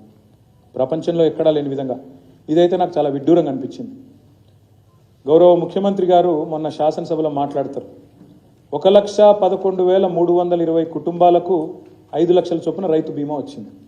గౌరవ ముఖ్యమంత్రి గారు ఏమంటారు తెలుసా, మొన్న శాసనసభలో ఇక ఆయనను ఎట్లా అర్థం చేసుకోవాలో నాకైతే అర్థం కాలే. ఈ 1,11,000 మంది ఆత్మహత్యలు చేసుకున్నారు అంటాడు ఆయన. రైతుల ఆత్మహత్యలు జరిగినాయి అంటాడు. సహజ మరణాలకు కూడా ఏ రకంగా మరణించినా రైతు ఆ కుటుంబం రోడ్డు మీద పడద్దని చెప్పి రాష్ట్రంలోని 40 లక్షల మందికి మేము రైతు బీమా చేస్తే అందులో సహజ మరణాలే దాదాపు 99.9% ఉండి 1,11,000 కుటుంబాలకు ఇన్ని పైసలు వస్తే దీన్ని రాష్ట్ర ముఖ్యమంత్రి ఎట్లా వక్రీకరిస్తాడంటే, ఎంత తప్పుల తడక అంటే వాళ్ళ నివేదిక, దీన్ని పట్టుకొని 1,11,000 ఆత్మహత్యలు జరిగినాయని మాట్లాడతాడు. ఇది వాళ్ళ పరిజ్ఞానం, ఇది వాళ్ళ తెలివితేటలు. ఇట్లాంటి ముఖ్యమంత్రిని, ఇట్లాంటి ప్రభుత్వాన్ని నేను ఏమనాలి, ఎట్లా నిందించాలా, మీరు ఎట్లా దీన్ని అర్థం చేసుకోవాలా, రాష్ట్ర ప్రజలు, రాష్ట్రంలోని రైతులు మీరే ఆలోచించాలని చెప్పి నేను కోరుతా ఉన్నాను. ఈ ఒక్క మాటలో చెప్పాలంటే తెలంగాణలో ఏం జరిగింది అంటే, 9 ఏళ్లలో మా ప్రభుత్వం మేము కొనుగోలు చేసింది గింత రైతుల నుంచి. సివిల్ సప్లైస్ కార్పొరేషన్ అప్పులు అంటారు కానీ మరి గింత కొనుగోలు చేసినామనే మాట మాత్రం చెప్పారు. 1,34,000 కోట్ల 768 కోట్ల రూపాయలు విలువ చేసే ధాన్యం కొనుగోలు చేసినాం. ఇతర పంట, ఇదేమో వరి, ఇతర పంటలు దాదాపు 11,500 కోట్లు, జొన్నలు కానీ మా ఆర్మూర్ ప్రాంతంలో, ఇతర ప్రాంతాల్లో మా జీవన్ రెడ్డి గారు ఇక్కడే ఉన్నారు, జొన్నలు, మొక్కలు అవన్నీ కలుపుకుంటే దాదాపు 1,50,000 కోట్ల విలువ చేసే ధాన్యాన్ని రైతుల నుంచి కొన్న రైతు ప్రభుత్వం మా ప్రభుత్వం అనే మాట నేను మీకు విజ్ఞప్తి చేస్తా ఉన్నాను. ఏం జరిగింది తెలంగాణలో కేసీఆర్ వచ్చినాక? ఇప్పుడు నేను చెప్పిన సాగునీరు, నేను చెప్పిన విద్యుత్తు అన్నింటి వల్ల జరిగింది ఏంటంటే ఇది. సకాలంలో ఎరువులు ఇచ్చినాం, విత్తనాలు ఇచ్చినాం, రాయితీ కింద 1000 కోట్లు ఇచ్చినాం. వ్యవసాయ యాంత్రీకరణ కోసం దాదాపు 1000 కోట్లు, మైక్రో ఇరిగేషన్ కోసం, డ్రిప్ ఇతరత్రా కోసం 2,236 కోట్లు, పంట నష్టపరిహారం భారతదేశంలో ఏ ప్రభుత్వం ఇవ్వలేదు, ఎకరానికి 10,000, ఈ దేశంలోనే రికార్డు ఇచ్చింది కేసీఆర్. దానికోసం 1,794 కోట్లు. సివిల్ సప్లైస్ ఇప్పుడే నేను చెప్పిన పెట్టిన ఖర్చు ఇది. గిడ్డంగులు రాష్ట్రంలో మేము వచ్చే నాటికి 4 లక్షల మెట్రిక్ టన్నుల గోదాములు ఉండే. ఘనత వహించిన కాంగ్రెస్ ప్రభుత్వం 50-60 ఏళ్ళు 11 సార్లు అవకాశం ఇస్తే వాళ్ళు కట్టింది గింత 4 లక్షల మెట్రిక్ టన్నులు కట్టిరు గోదాములు. మేము వచ్చినాక దాన్ని 6 రెట్లు పెంచి 25 లక్షల మెట్రిక్ టన్నులకు తీసుకుపోయిన మాట వాస్తవం. రైతులందరూ కలిసి కూర్చునేటట్టు 2,600 రైతు వేదికలు, ఇది రాయపర్తిలో మా మినిస్టర్ గారు, ఆనాటి మినిస్టర్ గారు దయాకర్ రావు గారు కట్టించిన రైతు వేదిక సొంత ఖర్చులతో ఇట్లాంటివి 2,600 ఒకటి కట్టినాం. దానివల్ల ఏమైందంటే ఇవన్నిటి పర్యవసానంగా ఉచిత కరెంటు, రైతుకి ఇచ్చిన పెట్టుబడి, ఇట్లాంటి అన్ని రకాల ఇంటర్వెన్షన్స్ వల్ల జరిగింది ఏంటంటే ఇది. పెరిగిన సాగు ఆ రోజు 2014లో 2 పంటలు కలిపితే 1,31 కోట్లు. మరి ఈరోజు తెలంగాణ 2,68,00,000 ఎకరాలు 2 పంటలు కలిపితే ఇది. ఆనాడు వరి ధాన్యం 2014లో మొత్తం ఉత్పత్తి 68 లక్షల టన్నులు, ఈరోజు 3.5 కోట్ల టన్నులు. ఈ సంపదను దేంతో కొలుస్తారు? ఈ సంపద ఎట్లా కొలుస్తారు? ఈ సంపద ఎట్లా చెప్తారు ప్రజలకి? దయచేసి ఆలోచించాలని చెప్పి నేను కోరుతా ఉన్నాను. తెలంగాణలో అటు పాడితో పాటు, పంటతో పాటు ఇటు పాడి వ్యవసాయ అనుబంధ రంగాలు కూడా అద్భుతంగా పురోగమించినాయి. మా ముదిరాజ్ సోదరులు, మా గంగపుత్ర సోదరులు ప్రభుత్వం తీసుకున్న ఒక్క చర్య వల్ల మేము ఖర్చు పెట్టింది దాదాపు 433 కోట్లు. 2014లో ఆనాడు 2.68 lakh టన్స్ ఉండేది మొత్తం ఫిషరీస్. ఇవాళ భారతదేశంలో number 1 state in inland fisheries Telangana. Number 1 state. ఎందుకు? 433 కోట్లు ఖర్చు చేసినాం. దాదాపు 500 కోట్ల చేప పిల్లలు పంపిణీ చేస్తే దానివల్ల మేము సృష్టించిన సంపద 30,000 కోట్లు. ఇది ఎందుకు చెప్పలే మీరు ఇచ్చిన శ్వేతపత్రంలో? అందుకే నేను అంటున్నా, ఈ శ్వేతపత్రం మా మత్స్యకారులైన ముదిరాజ్ సోదరులు, మా గంగపుత్ర సోదరులు వాళ్ళు సృష్టించిన రాష్ట్ర సంపద ఇది. మా గొల్ల కుర్మ సోదరులు, మా యాదవ సోదరులు, కుర్మ సోదరులు వాళ్లకు మేము ఒక చిన్న కార్యక్రమం తీసుకొని NCDS ద్వారా మేము ఒక జీవ సంపద పెంచే ప్రయత్నం చేస్తే గొర్రెల 15,000 కోట్ల సంపద మా యాదవ సోదరులు, మా కుర్మ సోదరులు. దీన్ని ఎందుకు చూపెట్టారు మీ శ్వేతపత్రంలో? మా రైతులు సృష్టించిన సంపద 68 లక్షల టన్నుల నుంచి 3.5 కోట్ల టన్నులకు చేరింది. మా పాడి రైతులు సృష్టించిన సంపద 4.2 మిలియన్ టన్నుల నుంచి మరి ఈరోజు 5.8 మిలియన్ టన్నులకు పెరిగింది. మీకు చేతనైతే ఈ పని చేయండి. 2014లో ఆనాడు 27,000 ఎకరాల్లో ఉండేది మరి ఆయిల్ పామ్. మేము దిగిపోయే నాటికి మొన్న 2 లక్షల ఎకరాలకు తీసుకొని పోయినాం. మేము టార్గెట్ పెట్టుకున్నాం 2025 కల్లా 20 లక్షల ఎకరాలకు తీసుకొని పోవాలా ఆయిల్ పామ్ అని చెప్పి. దమ్ముంటే చేత అయితే ఈ పని చేయండి, చేసి రాష్ట్ర ప్రజలకు రైతాంగానికి అండగా నిలబడండి. ఇన్ని పనులు చేసిన ప్రభుత్వాన్ని నిందిస్తూ ఈ సంపద సృష్టిని ప్రస్తావించకుండా ఏ డొల్ల రాజకీయం అయితే మీరు చేసినారో అది తప్పు అనేది రాష్ట్ర ప్రజలకి ఈ స్వేదపత్రం ద్వారా నేను వివరించే ప్రయత్నం చేస్తా ఉన్నాను. మరి సంక్షేమం గురించి అయితే మీకు తెలుసు. సంక్షేమంలో కేసీఆర్ ప్రభుత్వం తెలంగాణ భారతదేశంలోనే ఒక స్వర్ణయుగానికి నాంది పలికింది. ఇగో ఈ చిరునవ్వులకు ఎట్లా వెలగడతారు? ఈ పెద్ద వయసులో ఉండే ఈ పెద్ద మనుషుల చిరునవ్వులకు ఎట్లా వెలగడతారు? ఈ ఆస్తిని ఎట్లా కొలుస్తారు? దయచేసి మీరు ఆలోచించాలి. మరి ఆసరా పెన్షన్లు మీరు దిగిపోయేనాడు 27 లక్షల మందికి ఇచ్చేది మీరు పెన్షన్లు, అది 200 రూపాయలు. మేము 19 లక్షల మందికి అదనంగా పెన్షన్లు ఇచ్చినాం. మొత్తంగా 61,000 కోట్ల పెన్షన్. ఆడపిల్లలు పెళ్లి చేయాలంటే ఇబ్బంది, ఆడపిల్లల పెళ్లి అంటేనే అప్పులపాలైపోయే పరిస్థితి. అట్లాంటిది 12 లక్షల మంది ఆడబిడ్డల పెళ్లిళ్ళు చేసిన ప్రభుత్వం మా ప్రభుత్వం. 11,743 కోట్లు ఖర్చు పెట్టినాం. నేను రాను బిడ్డో సర్కారు దవాఖానకు అనే పరిస్థితి నుంచి సర్కారు దవాఖానకి పోతా అనే పరిస్థితి తీసుకొచ్చి కేసీఆర్ కిట్లు ఇచ్చి ఇన్స్టిట్యూషనల్ డెలివరీస్ పెంచినాం. మొత్తంగా 1,500 కోట్లు ఖర్చు పెట్టాం.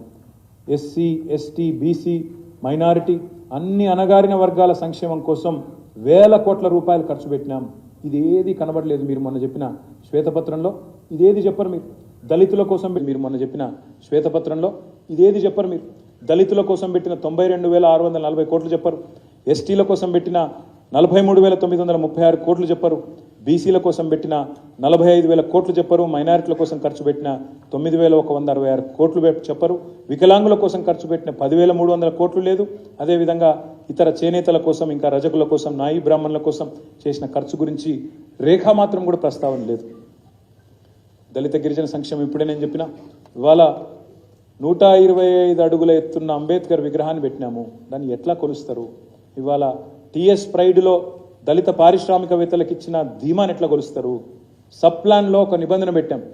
ఈ సంవత్సరం ఖర్చు కాకపోతే నిధులు వచ్చే సంవత్సరం ఖర్చు చేయాలా, రోల్ ఓవర్ చేయాలని చెప్పాం. భారతదేశంలో ఎక్కడ లేదు. దాన్ని ఎట్లా కొలుస్తారు మీరు? నేను అడుగుతా ఉన్నాను. అదేవిధంగా గిరిజన సంక్షేమం పోడు పట్టాలు ఇచ్చినాం. మన తాండాలు, గూడాలను పంచాయతీలు చేసినాం. స్వయం పాలన తీసుకొచ్చాం. 4 లక్షల ఎకరాల మీద అడవి భూముల మీద హక్కులు ఇచ్చినాం అడవి బిడ్డలకు. నగరం నడిబొడ్డున బంజారా హిల్స్లో ఆదివాసీ భవన్, బంజారా భవనాలు కట్టినాం. జోడెన్ ఘాట్లో పోరాట యోధుడు కొమరం భీం పేరు మీద బ్రహ్మాండమైన మ్యూజియం పెట్టినాం. మా గౌరవనీయులు వేణుగోపాల్చారి గారు ఇక్కడే ఉన్నారు. వారికి తెలుసు, సుదీర్ఘకాలం అక్కడ పనిచేసినారు. మైనారిటీ అమ్మాయిలు ఇవాళ ఈ చిరునవ్వులకు ఎట్లా వెలగడతారు మీరు? మైనారిటీ అమ్మాయిలకు చదువులు దూరమైన అనే పరిస్థితి నుంచి ఇవాళ దాదాపు 60,000 మంది మైనారిటీ ఆడపిల్లలు ఇవాళ గవర్నమెంట్ రెసిడెన్షియల్ పాఠశాలల్లో ఒక్కో సంవత్సరానికి 1,20,000 రూపాయలు ఖర్చు పెడుతూ మొత్తం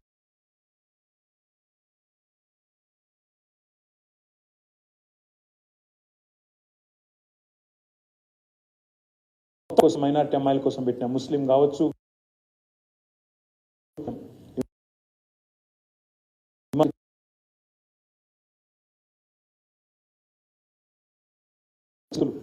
వాటిని ఎట్లా వెలగ ఇక మా ప్రభుత్వం సెంట్రల్ గవర్నమెంట్ ఉద్యోగులు 73%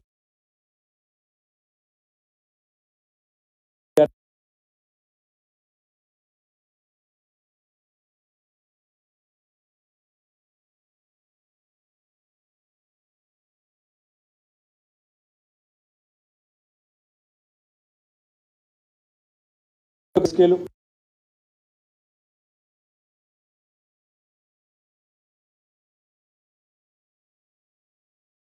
ప్రాపగాండాకి ఎక్కువ ప్రాధాన్యత ఇచ్చిందని చెప్పినారు. బాధాకరం ఏంటంటే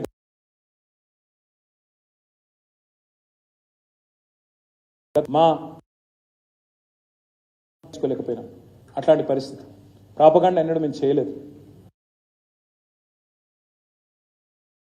మాత్రమే ఖర్చు పెట్టింది, పెన్షన్ల కోసం మాత్రమే ఖర్చు పెట్టింది 3,41,000 కోట్లు అనే మాట నేను విజ్ఞప్తి చేస్తాను. ఇక మీకు తెలుసు మా ప్రభుత్వం ఐటీలో ఏం సాధించింది అంటే 50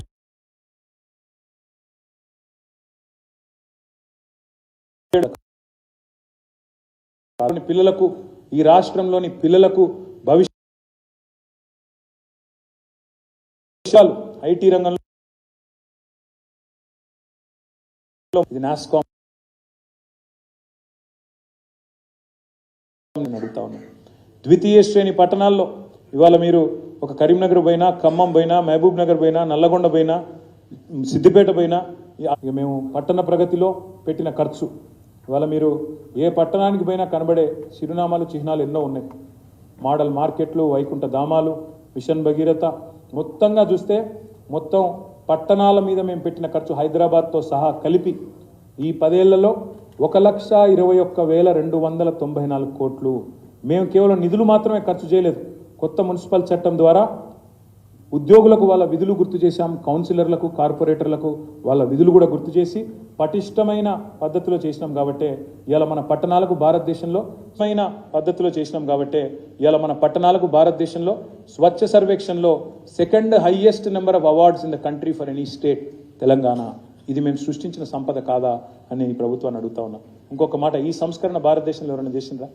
10% బడ్జెట్ మున్సిపాలిటీలోనైనా పంచాయతీలోనైనా గ్రీన్ బడ్జెట్ పెట్టాలి, చెట్లు పెంచాలి, హరితాన్ని పెంచాలి అని చెప్పిన ముఖ్యమంత్రి కేసీఆర్ తప్ప ఎవరైనా ఉన్నారా? ఆలోచించమని కోరుతాను. హైదరాబాద్ గురించి నేను ప్రత్యేకంగా ఒక మాటలో చెప్పాలంటే ఇవన్నీ చేసినాం. ఎస్ఆర్డిపి కింద 36 పనులు, ఫ్లైఓవర్లు, అండర్ పాస్లు, ఆర్యూబీలు, ఆర్ఓబీలు ఇవన్నీ చేసినాం. ఇంకో 12 కొనసాగుతున్నాయి. వాటిని పూర్తి చేయండి, మీరే పోయి కొబ్బరికాయలు కొట్టండి, మాకు అభ్యంతరం లేదు. కానీ ఏం చేయలేదు ఈ రాష్ట్ర ప్రభుత్వం, గతంలో పనిచేసిన ప్రభుత్వం అనే మాట మానుకోండి. 137 మిస్సింగ్ లింక్ రోడ్లు కట్టినాం. ఎస్ఎన్డిపి స్టార్ట్ చేసినాం నగరంలో వరదలు అరికట్టడానికి. ప్రతి ఇంటికి 20,000 లీటర్ల ఉచితంగా నీళ్లు ఇస్తున్నాం. Hyderabad has become the first city in the entire country 100% sewerage treatment చేసే ఒకే ఒక్క నగరం భారతదేశంలో హైదరాబాద్. ఇది కేసీఆర్ ప్రభుత్వ ఘనత అనే మాట నేను విజ్ఞప్తి చేస్తా ఉన్నాను. ఇట్లాంటి పథకాలు ఎస్ఆర్డిపి కానీ ఎస్ఎన్డిపి కానీ భారతదేశంలోని ఇతర రాష్ట్రాలు, ఇతర నగరాలు అనుసరించడానికి ఇక్కడికి దాదాపు 18 నగరాల నుంచి టీమ్స్ వచ్చి అధ్యయనం చేసిపోయినాయి. ఎస్ఆర్డిపిని, లింక్ రోడ్లను, ఎస్ఎన్డిపిని. దయచేసి ఇట్లాంటి నగర ప్రతిష్టను, బ్రాండ్ ఇమేజ్ను దెబ్బతీయకండి అని ప్రభుత్వాన్ని నేను విజ్ఞప్తి చేస్తాను. పల్లె ప్రగతి మేము పెట్టిన ఖర్చు సుమారు 70,000 కోట్ల రూపాయలు. నేను మీకు ఇక్కడ ఈ సందర్భంగా ఒకటే మాట విజ్ఞప్తి చేస్తా ఉన్నా. భారతదేశం మొత్తంలో ఏదైనా ఒక రాష్ట్రంలో, కాంగ్రెస్ పాలిత రాష్ట్రం కావచ్చు లేదా బీజేపీ పాలిత రాష్ట్రం కావచ్చు, ప్రతి ఊరిలో వైకుంఠ ధామం, ప్రతి ఊరిలో ఒక డంప్ యార్డు, ప్రతి ఊరిలో ఒక ట్రాక్టరు, ట్యాంకరు, ట్రాలీ, ప్రతి ఊరిలో ఒక నర్సరీ, ఇంటి ముందు నల్ల, ప్రతి ఇంటి ముందు చెట్లుండే ఏ ఒక్క రాష్ట్రం అన్న ఉందా? ప్రతి ఊరిలో ఒక పార్క్ ఉండే గ్రామం ఈ దేశంలో ఏదైనా రాష్ట్రంలో ఆపరిస్తుందా? ఇవన్నీ చేసింది పల్లె ప్రగతి కార్యక్రమంలో కేసీఆర్ కాదా? బృహత్ ప్రకృతి వనాలు, పల్లె ప్రకృతి వనాలు, నర్సరీలు, ప్లాంటేషన్లు, సీసీ రోడ్లు 1-2 కాదు, మొత్తం మేము ఖర్చు పెట్టింది దాదాపు 70,000 కోట్ల రూపాయలు పల్లె ప్రగతి కోసం ఖర్చు పెట్టినాం. ఇది నిరర్ధకం అంటారా? ఇది వాస్తవం కాదా అని అడుగుతా ఉన్నాం. విద్యారంగం విషయంలో ఒక ఇంట్రెస్టింగ్ మాట, మా మాజీ విద్యాశాఖ మంత్రి శ్రీమతి సబితా ఇంద్రారెడ్డి గారు కూడా ఇక్కడ ఉన్నారు. విద్యారంగంలో ఒక సమూలమైన సంస్కరణ తీసుకొచ్చే ప్రయత్నం చేసినాం. వివిధ శాఖల సమాహారంగా ఉంటుంది విద్యారంగం. ఎస్సీ వెల్ఫేర్ ఉంటుంది, బీసీ వెల్ఫేర్ ఉంటుంది, మైనారిటీ వెల్ఫేర్ ఉంటుంది, ఎస్టీ వెల్ఫేర్ ఉంటుంది. ఆ వెల్ఫేర్ నుంచి కూడా వచ్చిన సంక్షేమ పాఠశాలలు కూడా విద్యలో నిక్షిప్తమై ఉంటాయి. అందుకే 1022 గురుకులాలు, అదేవిధంగా 1005 రెసిడెన్షియల్ జూనియర్ కాలేజీలు, 85 గురుకుల డిగ్రీ కాలేజీలు, అదేవిధంగా మన ఊరు మన బడి పేరుతో ఒక బృహత్తరమైన కార్యక్రమం కేసీఆర్ గారి నాయకత్వంలో, సబితా ఇంద్రారెడ్డి గారి నేతృత్వంలో 7,300 కోట్ల రూపాయలతో మొదలుపెట్టినాం. పూర్తి చేయండి, పూర్తి చేసి కితాబులు మీరే అందుకోండి, మాకు అభ్యంతరం లేదు. కానీ దీన్ని కూడా నిరర్ధకం. మేము దిగిపోయే నాటికి రాష్ట్రంలో ఉన్న మెడికల్ కాలేజీలు మొత్తం, అంటే మీరు గాంధీ మీరు పెట్టలేదు, ఉస్మానియా మీరు కట్టలేదు, మీరు కాకతీయ కూడా నిజానికి ప్రైవేట్ మెడికల్ కాలేజ్గా ప్రారంభమైంది, తర్వాత గవర్నమెంట్ టేక్ ఓవర్ చేసింది. మీరు 60 ఏళ్లలో పెట్టింది 2 ప్రభుత్వ మెడికల్ కాలేజీలు. ఒకటి ఆదిలాబాద్లోని రిమ్స్, ఇంకోటి నిజామాబాద్లోని గవర్నమెంట్ మెడికల్ కాలేజ్. 60 ఏళ్లలో మీరు పెట్టినవి 2 గవర్నమెంట్ మెడికల్ కాలేజీలు. మేము పెట్టినవి 2014 తర్వాత 21 మెడికల్ కాలేజీలు, మేము పెట్టినాయి 2014 తర్వాత 21 కాలేజీలు, మరొక 8 మంజూరైన.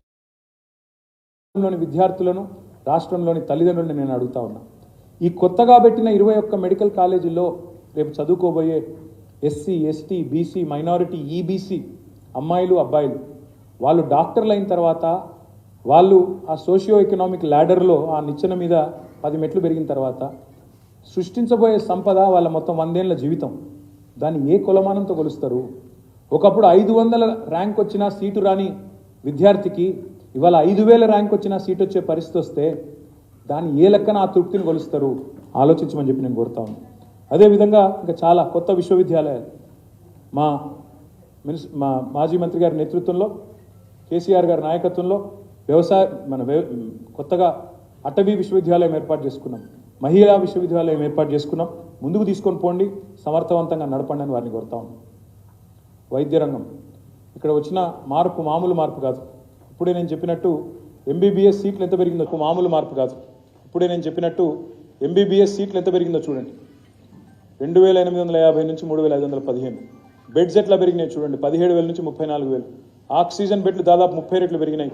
హైదరాబాద్కు 4 మూలలా సిద్ధమవుతా ఉన్నాయి Telangana institute of medical science. అల్వాల్లో 1, ఎల్బీ నగర్లో 1, సనత్ నగర్లో 1, గచ్చిబౌలిలో 1. ఇవన్నీ వాస్తవాలు కాదా? మొత్తం మెడికల్ కాలేజీలు 29, మొత్తం 4,000 కోట్లతో పెట్టింది, వాస్తవం కాదా? 500 పైచిలకు బస్తీ దవాఖానాలు పెట్టింది, వాస్తవం కాదా? నిమ్స్ విస్తరణ వరంగల్లో ఏమనాలా వీళ్ళు ఈ ప్రభుత్వం నాకైతే అర్థం కాల. మొన్న ఒక మంత్రి గారు లేచి జైలు ఊరిలో ఉండాలా, హాస్పిటల్ ఊరవతలు ఉండాలా అంటారు. అంత గొప్ప వాళ్ళు ఈ ప్రభుత్వంలో ఉన్నారు. వాళ్ళకి అన్ని తెలివితేటలు ఉన్నాయి, వాళ్ళ విజ్ఞతకే వదిలేస్తా. కానీ మేము మాత్రం వరంగల్లో ఇవాళ మొత్తం తెలంగాణలోనే అతిపెద్ద ఆసుపత్రి 24 అంతస్తుల్లో కఠినం. అది రెడీగా ఉంది ప్రారంభోత్సవానికి, బ్రహ్మాండంగా ప్రారంభించుకోండి. కానీ మళ్ళీ ఒక్కసారి నేను గుర్తు చేస్తూ ఉన్నాను, ఇదంతా కూడా నిరర్ధకమైన అప్పు అనే మాట ఏదైతే మాట్లాడినారో అది శుద్ధ తప్పు. సవరించుకోండి, దయచేసి మీ పద్ధతి మార్చుకోండి అని మాత్రం విజ్ఞప్తి చేస్తా ఉన్నాం. ఇక మా పనితీరుకు తార్కాణం 2014లో మీరు మాకు అప్పచెప్పినాడు 11వ ర్యాంకులో ఉంటే మీ హెల్త్లో, ఇవాళ 3వ ర్యాంకు చేరుకున్నాం.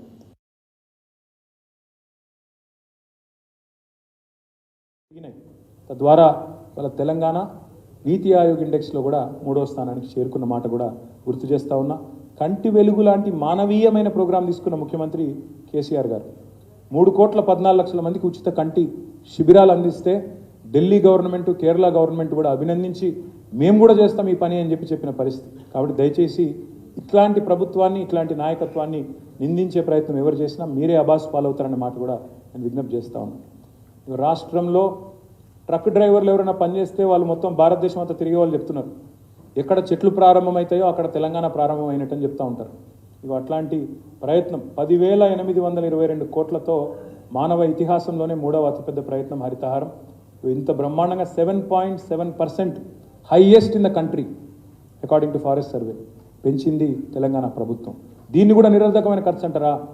దీనివల్ల పెరిగిన ఇది విధ్వంసమా? ఇది వాళ్ళు అంటారు విధ్వంసం అని. మరి ఇంత అద్భుతం చేస్తే దీనివల్ల ఇవాళ బ్రహ్మాండంగా వర్షాలు టైంకి వచ్చి బ్రహ్మాండంగా మన భూగర్భ జలాలు పెరుగుతుంటే దీన్ని కూడా నిందించే ప్రయత్నం చేస్తూ ఉన్నారు. అటవీ విస్తీర్ణం పెంచడంలో దేశంలోనే మొదటి స్థానంలో ఉన్నది తెలంగాణ. దయచేసి గుర్తించండి, అభినందించండి సంస్కారం ఉంటే, లేకపోతే కనీసం నిందించవద్దని చెప్పి విజ్ఞప్తి చేస్తూ ఉన్నారు. హరిత నిధి ఏర్పాటు చేసిన మొట్టమొదటి రాష్ట్రం, అర్బన్ లంగ్ స్పేసెస్ దాదాపు 1000 ఏర్పాటు చేసిన మొట్టమొదటి రాష్ట్రం తెలంగాణ అనే మాట కూడా విజ్ఞప్తి చేస్తూ ఉన్నాం. ఒకవైపు ఆధ్యాత్మిక చింతనతో ఇంత అద్భుతమైన ఆలయం భారతదేశంలో ఎక్కడైనా ఉన్నదా? మేము ప్రాపగాండా చేస్తామంటారు. మేము ప్రాపగాండా చేస్తే యాదాద్రికి మేము కూడా స్పెషల్ రైళ్లు పెట్టి మేము కూడా లక్షల మందిని, కోట్ల మందిని తీసుకుపోయేటోళ్ళు. మేము ఆ పని చేయలేదు. మేము కేవలం భక్తిని భక్తిగా చూసినాం తప్ప ఆధ్యాత్మికత కింద చూసినాం తప్ప ఎన్నడూ దాన్ని కూడా రాజకీయానికి వాడుకునే ప్రయత్నం చేయలేదు. ఇంత అద్భుతమైన పునర్నిర్మాణం భారతదేశంలో ఏ ముఖ్యమంత్రి గారైనా చేసిందా, ఏ ప్రభుత్వమైనా చేసిందా? దయచేసి ఆలోచించాలని చెప్పి నేను ఈ రాష్ట్ర ప్రజలను, రాష్ట్ర ప్రభుత్వాన్ని కూడా నేను కోరుతా ఉన్నాను. ఇక మా R&B డిపార్ట్మెంట్ ఇవాళ మీరు కూర్చునే సెక్రటేరియట్, ఇక మా ప్రశాంత్ రెడ్డి గారు ఇక్కడే ఉన్నారు. ఆయన దాదాపు అక్కడ ఒక పాలేరులాగా పనిచేసిండు దీనికోసం. మా ప్రశాంత్ రెడ్డి గారు కూడా అట్లా పనిచేసి మేము కట్టిన సెక్రటేరియట్లో ఇవాళ మీరు కూర్చొని బ్రహ్మాండంగా దాన్ని కూడా నిరర్ధక ఆస్తి, ఇది కూడా నిరర్ధకం అంటే మరి అది నిరర్ధకమా మీరు నిరర్ధకమా ఆలోచించుకోండి అని చెప్పి కూడా నేను విజ్ఞప్తి చేస్తా ఉన్నాను. మేము కట్టిన అమరవీరుల స్మారక స్తూపం కావచ్చు, పోలీస్ కమాండ్ కంట్రోల్ సెంటర్ కావచ్చు, హైదరాబాద్లో ఉండే డబుల్ బెడ్రూమ్ ఇల్లు, ఇది ఒక్క మాట చెప్తాను నేను మీకు దయచేసి. నిన్న ఆయన అంటాడు, నిన్న శ్వేతపత్రంలో ఎక్కడున్నాయి డబుల్ బెడ్రూమ్ ఇల్లు అంటాడు. హైదరాబాద్లో మేము కట్టింది 1,00,000 డబుల్ బెడ్రూమ్ ఇల్లు, అందులో 70,000 ఆల్రెడీ ఇచ్చేసినాం, 30,000 చివరి దశలో ఉన్నాయి, మీరే ఇవ్వండి. ఈ 1,00,000 డబుల్ బెడ్రూమ్ ఇళ్ళ కోసం మేము ఒక్క హైదరాబాద్లో ఖర్చు పెట్టింది 9,000 కోట్లు, కానీ దాని మార్కెట్ వాల్యూ దాదాపు 50,000 కోట్లు. Market value of these properties. Hussain Sagar ముందు, హుసేన్ సాగర్ ఫేసింగ్లో బ్రహ్మాండమైన అంబేద్కర్ కాలనీ కట్టినాం, అక్కడ డబుల్ బెడ్రూమ్ ఇల్లు నేను స్వయంగా పోయి ప్రారంభించినది. దాని విలువ మార్కెట్లో ఈరోజు ₹1,00,00,000 ఉంటుంది ఒక్కొక్క అపార్ట్మెంట్.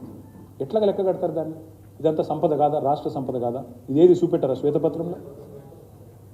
మా ఐమాక్స్ ఎదురుగా కట్టిందని మా నాగేంద్ర గారు ఇక్కడే ఉన్నారు. ఐమాక్స్ ఎదురుగా కట్టినాం, అక్కడ ఎంత ఉంటుంది అపార్ట్మెంట్? మీరు అందరూ హైదరాబాద్లో ఉండేటోళ్ళు మీకే తెలవాలి దాని విలువ ఎంత ఉంటుంది. 560 స్క్వేర్ ఫీట్లు అంటే అక్కడ కనీసం 50 లక్షలు ఉంటుందా ఉండదా ఆలోచించమని కోరుతా ఉన్నాం. ఇక ఇది ఇంకొక మాట, ఇక మా R&B ఫార్మర్ మినిస్టర్ ఇక్కడే ఉన్నారు. మీరు 60 ఏళ్ళలో కట్టింది మొత్తం భవనాల విస్తీర్ణం 30,43,000. మేము కట్టింది 6.5 ఏళ్లలో 1,02,00,000 స్క్వేర్ ఫీట్లు. కొత్త కమాండ్ కంట్రోల్ సెంటర్లు, సెక్రటేరియట్లు, బ్రహ్మాండమైన డబుల్ బెడ్రూమ్ ఇల్లు, అదేవిధంగా జిల్లాల్లో ఇంటిగ్రేటెడ్ డిస్ట్రిక్ట్ ఆఫీస్ కాంప్లెక్సెస్, కలెక్టరేట్లు, ఈ లెక్కన మొత్తం కట్టింది ఇగో మేము. మీరు ఇన్ని కడితే 60 ఏళ్ళు అంతా కలిపి ఇగో మేము 6.5 ఏళ్ళలో కట్టింది గింత. ఇంకో 1 కోటి స్క్వేర్ ఫీట్లు ఇంకా నిర్మాణంలో ఉంది, అది కూడా పూర్తి అయితే 2 కోట్లు అవుతుంది. ఇగో ఈ 4 లేన్ల రహదారులు మీరు మొత్తం 60 ఏళ్ళలో కట్టింది 485 కిలోమీటర్లు, మేము 6.5 ఏళ్ళలో కట్టింది 669 కిలోమీటర్లు. 2 లేన్ల రహదారి మొత్తం 65 ఏళ్ళలో మీరు కట్టింది 6,000 కిలోమీటర్లు, మేము 6.5 ఏళ్ళలో కట్టింది 8,692 కిలోమీటర్లు. ఇది కాదా సంపద? ఇది రాష్ట్ర ప్రజలకు మేము అందించిన సంపద కాదా? దయచేసి ఆలోచించాలని చెప్పి నేను కోరుతాను. ఇక యువతకు ఉపాధి కల్పన, మేము ప్రాపగాండా చేసినామన్నారు, మేము ప్రాపగాండా ప్రచారానికి మేము పెద్దపీట వేసినామన్నారు. అటు ఉద్యోగులకు హైయెస్ట్ జీతాలు ఇచ్చి అది చెప్పుకోలేదు, ఇటు నిరుద్యోగులకు అత్యధికంగా మొత్తం ప్రభుత్వ ఉద్యోగాలు భర్తీ చేసి భారతదేశంలోనే అది కూడా చెప్పుకోలేకపోయినాం. ఈ 2 వర్గాలు కూడా మాకు దూరమైంది, నిరుద్యోగులు కానీ ఉద్యోగులు కానీ. Highest salaries in the country ఉద్యోగులకు, హైయెస్ట్ ఎంప్లాయ్మెంట్ క్రియేషన్ అది కూడా చేసినాం ప్రభుత్వ ఉద్యోగాలు. ఇక ప్రైవేట్ ఉద్యోగాలు అయితే దాదాపు 4 లక్షల కోట్ల పెట్టుబడులు, 24 లక్షల ఉద్యోగాలకు మరి కల్పన చేసినాం. దయచేసి నేను మేము ఇది వాళ్ళు ఇచ్చిన రిపోర్ట్లో ఉంది, ఇది కూడా ఈ లాస్ట్ పాయింట్. 15 లక్షలు ఇతర రంగాల్లో, ఇవి కాకుండా టీఎస్ ఐపాస్ కాకుండా వాళ్ళే చెప్పారు నిన్న 15 లక్షలు ఇతర రంగాల్లో ఉపాధి అవకాశాలు వచ్చినాయి, షాప్స్ అండ్ ఎస్టాబ్లిష్మెంట్స్ అని చెప్పినారు. ఒక్క మాటలో మొత్తం రాష్ట్ర ప్రజలు అందరూ చూస్తారు కాబట్టి చెప్తున్నారు. ఒకనాడు వలసలకు పేరున్న తెలంగాణ నుంచి వలసలు పోతారు ప్రజలనే పేరున్న తెలంగాణలో ఇవాళ 14 రాష్ట్రాల ప్రజలు ఇక్కడికి వలస వచ్చి బతుకుతూ ఉన్నారు. వెస్ట్ బెంగాల్, మధ్యప్రదేశ్, ఛత్తీస్గఢ్, జార్ఖండ్, ఒడిస్సా తదితర రాష్ట్రాల నుండి ఇవాళ 14 రాష్ట్రాల నుండి దాదాపు 35 లక్షల మంది ఇవాళ వలస వచ్చి బతుకుతూ ఉన్నారు ఇక్కడ. అంటే తెలంగాణ అవకాశాల గనిగా, ఉపాధి అవకాశాల కల్పతరువుగా మారిందా లేదా? ఇది సంపద కాదా? దయచేసి ఆలోచించాలని కోరుతాం. ఇక ఇవి నేను చెప్పిన అన్నిటికీ వెలగట్టే ఆస్తులు. ఈ వెలగట్టలేని ఆస్తులను ఎట్లా వెలగడతారో ఆలోచించండి. అస్తిత్వానికి ఎట్లా వెలగడతారు? తెలంగాణలో ప్రజల్లో నిండిన ఆత్మస్థైర్యానికి ఎట్లా వెలగడతారు? ఇవాళ తెలంగాణలో మీరు వదిలిపోయినాడు 2014లో భూముల విలువ ఆ రోజు 50,000 ఉంటే ఈరోజు 5 లక్షలు అయింది, ఆ రోజు 5 లక్షలు ఉంటే ఇవాళ 25 లక్షలు అయింది. ఇది వాస్తవం కాదా? రాష్ట్రంలో పెరిగిన సంపదకు మరి కేసీఆర్ ప్రభుత్వం కారణం కాదా? ఆలోచించమని కోరుతా ఉన్నా. నేను ఇంకొక మాట అడుగుతా ఉన్నా, వ్యక్తిగత సామాజిక భరోసాకు పెద్దపీట వేసినాం, మరి ఆ పెరిగిన ఆత్మస్థైర్యానికి ఎట్లా వెలగడతారు? ఒక పేదింటి ఆడబిడ్డ మొహంలో కళ్యాణ లక్ష్మి ద్వారా వచ్చిన చిరునవ్వుకి ఎట్లా వెలగడతారు? రాష్ట్రం నలుమూలల రేట్లు పెరిగిన భూముల ధరలకు ఎట్లా వెలువగడతారు మీరు? తాగునీటి ప్రాజెక్టులు ఫ్లోరోసిస్తో పాతర వేసేయడం వల్ల వచ్చిన స్థైర్యాన్ని ఆ తల్లి నేను నా పిల్లలకు విషం దాగిపిస్తలేను మంచినీళ్ళు దాగిపిస్తున్నా అనే ఒక ఆత్మస్థైర్యానికి ఎట్లా వెలగడతారు? ఆత్మస్థైర్యానికి ఎట్లా వెలగడతారు? అదేవిధంగా నలుమూలల పెరిగిన భూగర్భ జలాల సంపద ఎట్లా వెలగడతారు? పెరిగిన పచ్చదనానికి ఎట్లా వెలగడతారు? శాంతి భద్రతల పరిరక్షణలో పెరిగిన నమ్మకానికి ఎట్లా వెలగడతారు? పరిపాలనా వికేంద్రీకరణ ద్వారా ఇలా మాట్లాడుతున్నారు, ప్రజావాణి ఇది చేసినాం అది చేసినాం. మీరు 10 జిల్లాల తెలంగాణ మాకు అప్పజెప్పిపోతే 33 జిల్లాలు చేసి 33 కలెక్టర్లను ప్రజల దగ్గర తీసుకొచ్చి కూర్చోబెట్టి మరి ప్రజలకు పరిపాలన చేరువలో తీసుకొచ్చింది కేసీఆర్ ప్రభుత్వం కాదా? ఆనాడు మా కరీంనగర్ జిల్లాను ఎగ్జాంపుల్గా తీసుకుంటే ఎక్కడ మంతిని మహాదేవ్పూరు, ఎక్కడ కరీంనగర్, ఇలా అక్కడ పోయే అవసరం లేకుండా పెద్దపల్లి తీసుకొచ్చింది కేసీఆర్ కాదా? గంభీరావుపేట నుంచి కరీంనగర్ పోయే దుస్థితి నుంచి, అలంపూర్ నుంచి మహబూబ్ నగర్ పోయే దుస్థితి నుంచి ఇవాళ గద్వాలను జిల్లా చేసింది కేసీఆర్ కాదా? ఇట్లా చెబుతూ పోతే వందల ఉదాహరణలు.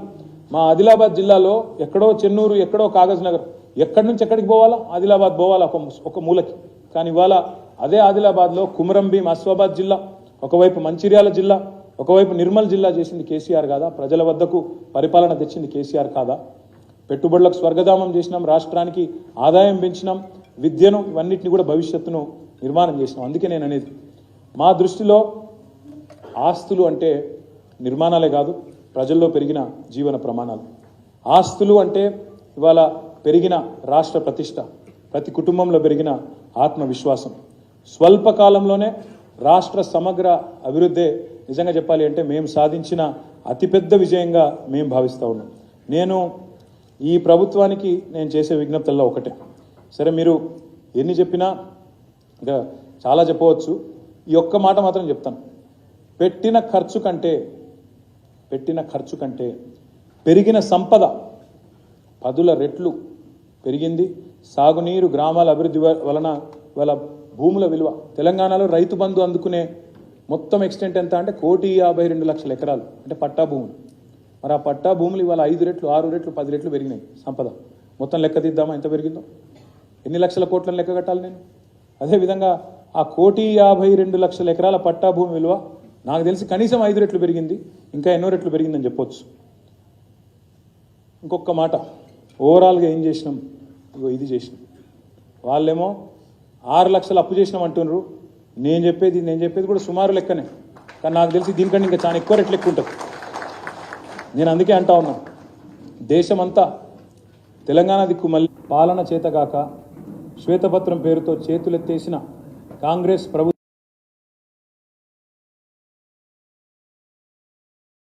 విడుదల చేస్తున్న సందర్భంగా మహాకవి శ్రీశ్రీ గారు ఒక మాట అన్నారు తన మహాప్రస్థానంలో. ఆ ప్రశ్న అడిగినారు, తెలంగాణ రైతన్నల తరపున, తెలంగాణ ప్రజల తరపున ఈ ప్రభుత్వాన్ని మళ్ళీ నేను అడుగుతా ఉన్నాను. పొలాలనన్నీ హలాలు దున్ని ఇలాతలంలో హేమం పిండగా, జగానికంతా సౌఖ్యం నిండగా, విరామ మెరుగక పరిశ్రమించే, జలం ధరిత్రికి బలి కావించే, కర్షక వీరుల కాయం నిండా కాలువగట్టే ఘర్మజలానికి, ఘర్మజలం అంటే చెమట, ధర్మజలానికి ఖరీదు లేదోయ్ అన్న మాట ఆనాడు శ్రీశ్రీ గారు చెప్పినారు. అందుకే నేను అంటా ఉన్నాను, తెలంగాణ అనేది మనందరి సమిష్టి సంపద. తెలంగాణ అంటే ఒక ప్రభుత్వాందో, ఒక పార్టీదో, ఒక వ్యక్తిదో కాదు. ఇది 4 కోట్ల తెలంగాణ ప్రజల సమిష్టి సంపద.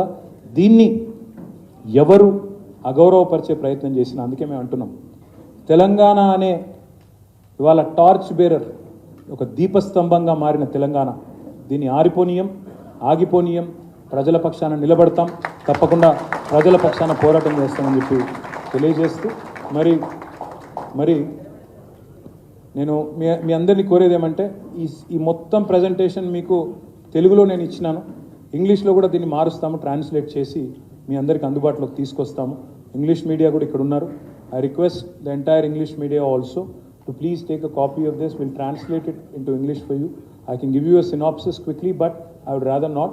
My humble request to all of you, I'll furnish a copy of the entire thing. Urdu में भी तर्जुमा करने की कोशिश करेंगे, करके जल्द से जल्द आपको भी दे देंगे. अगर कोई सवालात है, कोई कुछ है तो आप पूछ सकते हैं. थैंक यू, शुक्रिया आपका, अंदर की धन्यवाद.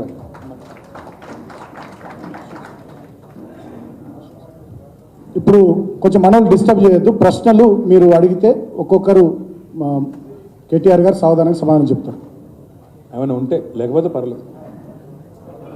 సరే, మైక్ కావాలి, మైక్ ఇస్తారా? पूछो साहब, आप पूछो, मैं सुन लेता हूँ. माइक ఉంటే ఇవ్వండి.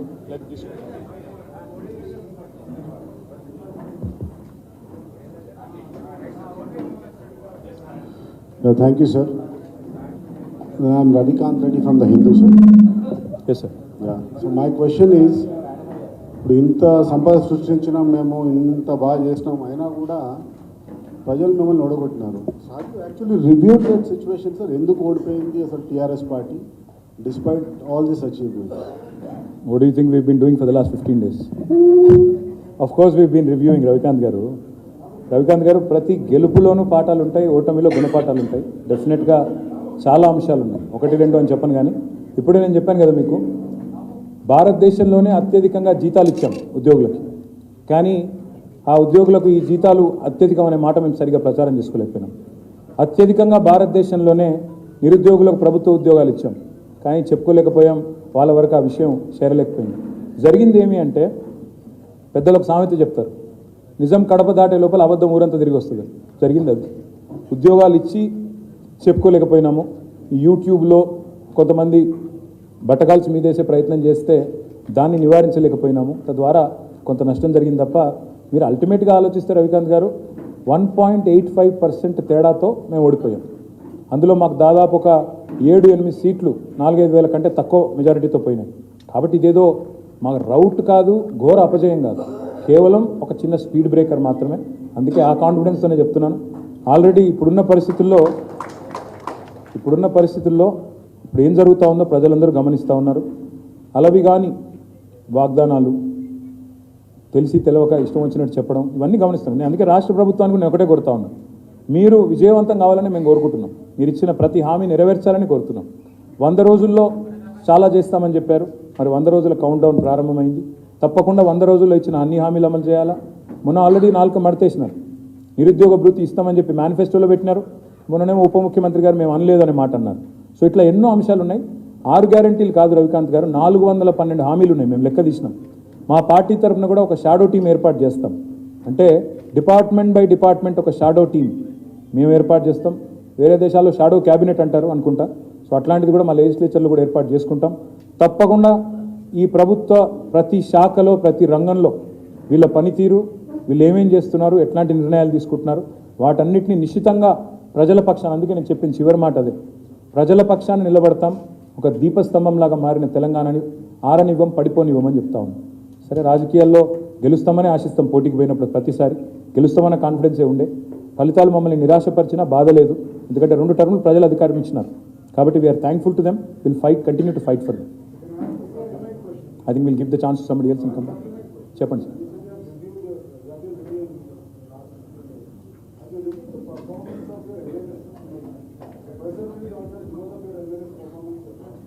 I'll get into the detail at a later point. ఎందుకంటే we have reviewed everything, but it has been mostly internal.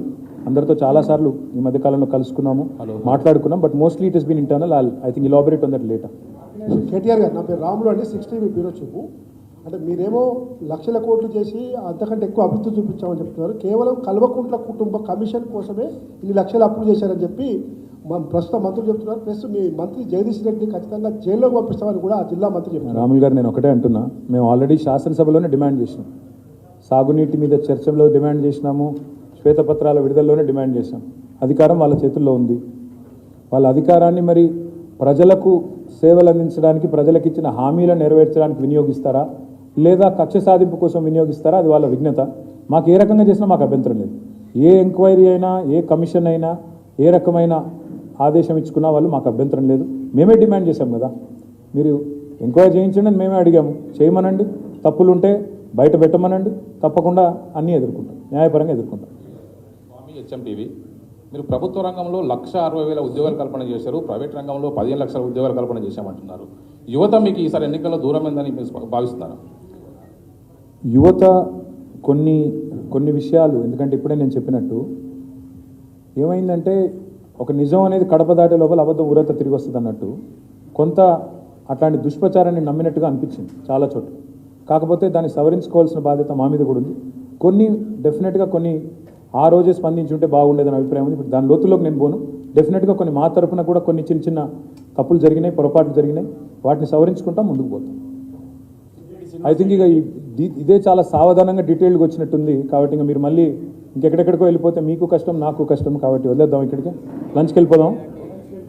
Srinivas Reddy, freelance journalist అండి. శ్రీనివాస్ రెడ్డి గారు, మీరు సంపద సృష్టించారని లాస్ట్ క్వశ్చన్ సంపద సృష్టించారని చెప్తున్నారు. సంపద సృష్టించినప్పుడు అంటే జీతాలు కూడా సరిగా ఇవ్వలేకపోయారు అనేది ఒకటి ఆరోపణ, మరి అప్పులు ఎందుకు పోయారు అనేది వారి ప్రధాన ఆరోపణ. మళ్ళీ అదే చెప్తున్నా బ్రదర్ నేను. ఫస్ట్ ఆఫ్ ఆల్ నిరర్ధక అప్పులు, ప్రొడక్టివ్ సెక్టర్ మీద పెట్టే పెట్టుబడి రెండింటికి వ్యత్యాసం గమనించండి. పెరిగిన సంపద కూడా చూడండి అనేది ఒకటి. రెండవది, ఉద్యోగుల జీతాలు అనేది కరోనా తర్వాత వచ్చిన ఆర్థిక ప్రతిష్టంభన తర్వాతనే కొంత ఇబ్బంది వచ్చింది తప్ప మిగతా సమయాల్లో ఏం లేకుండే. దాన్ని కూడా అర్థం చేసుకోవాలని కోరుతాను. థ్యాంక్ యూ అందరికీ. జై తెలంగాణ.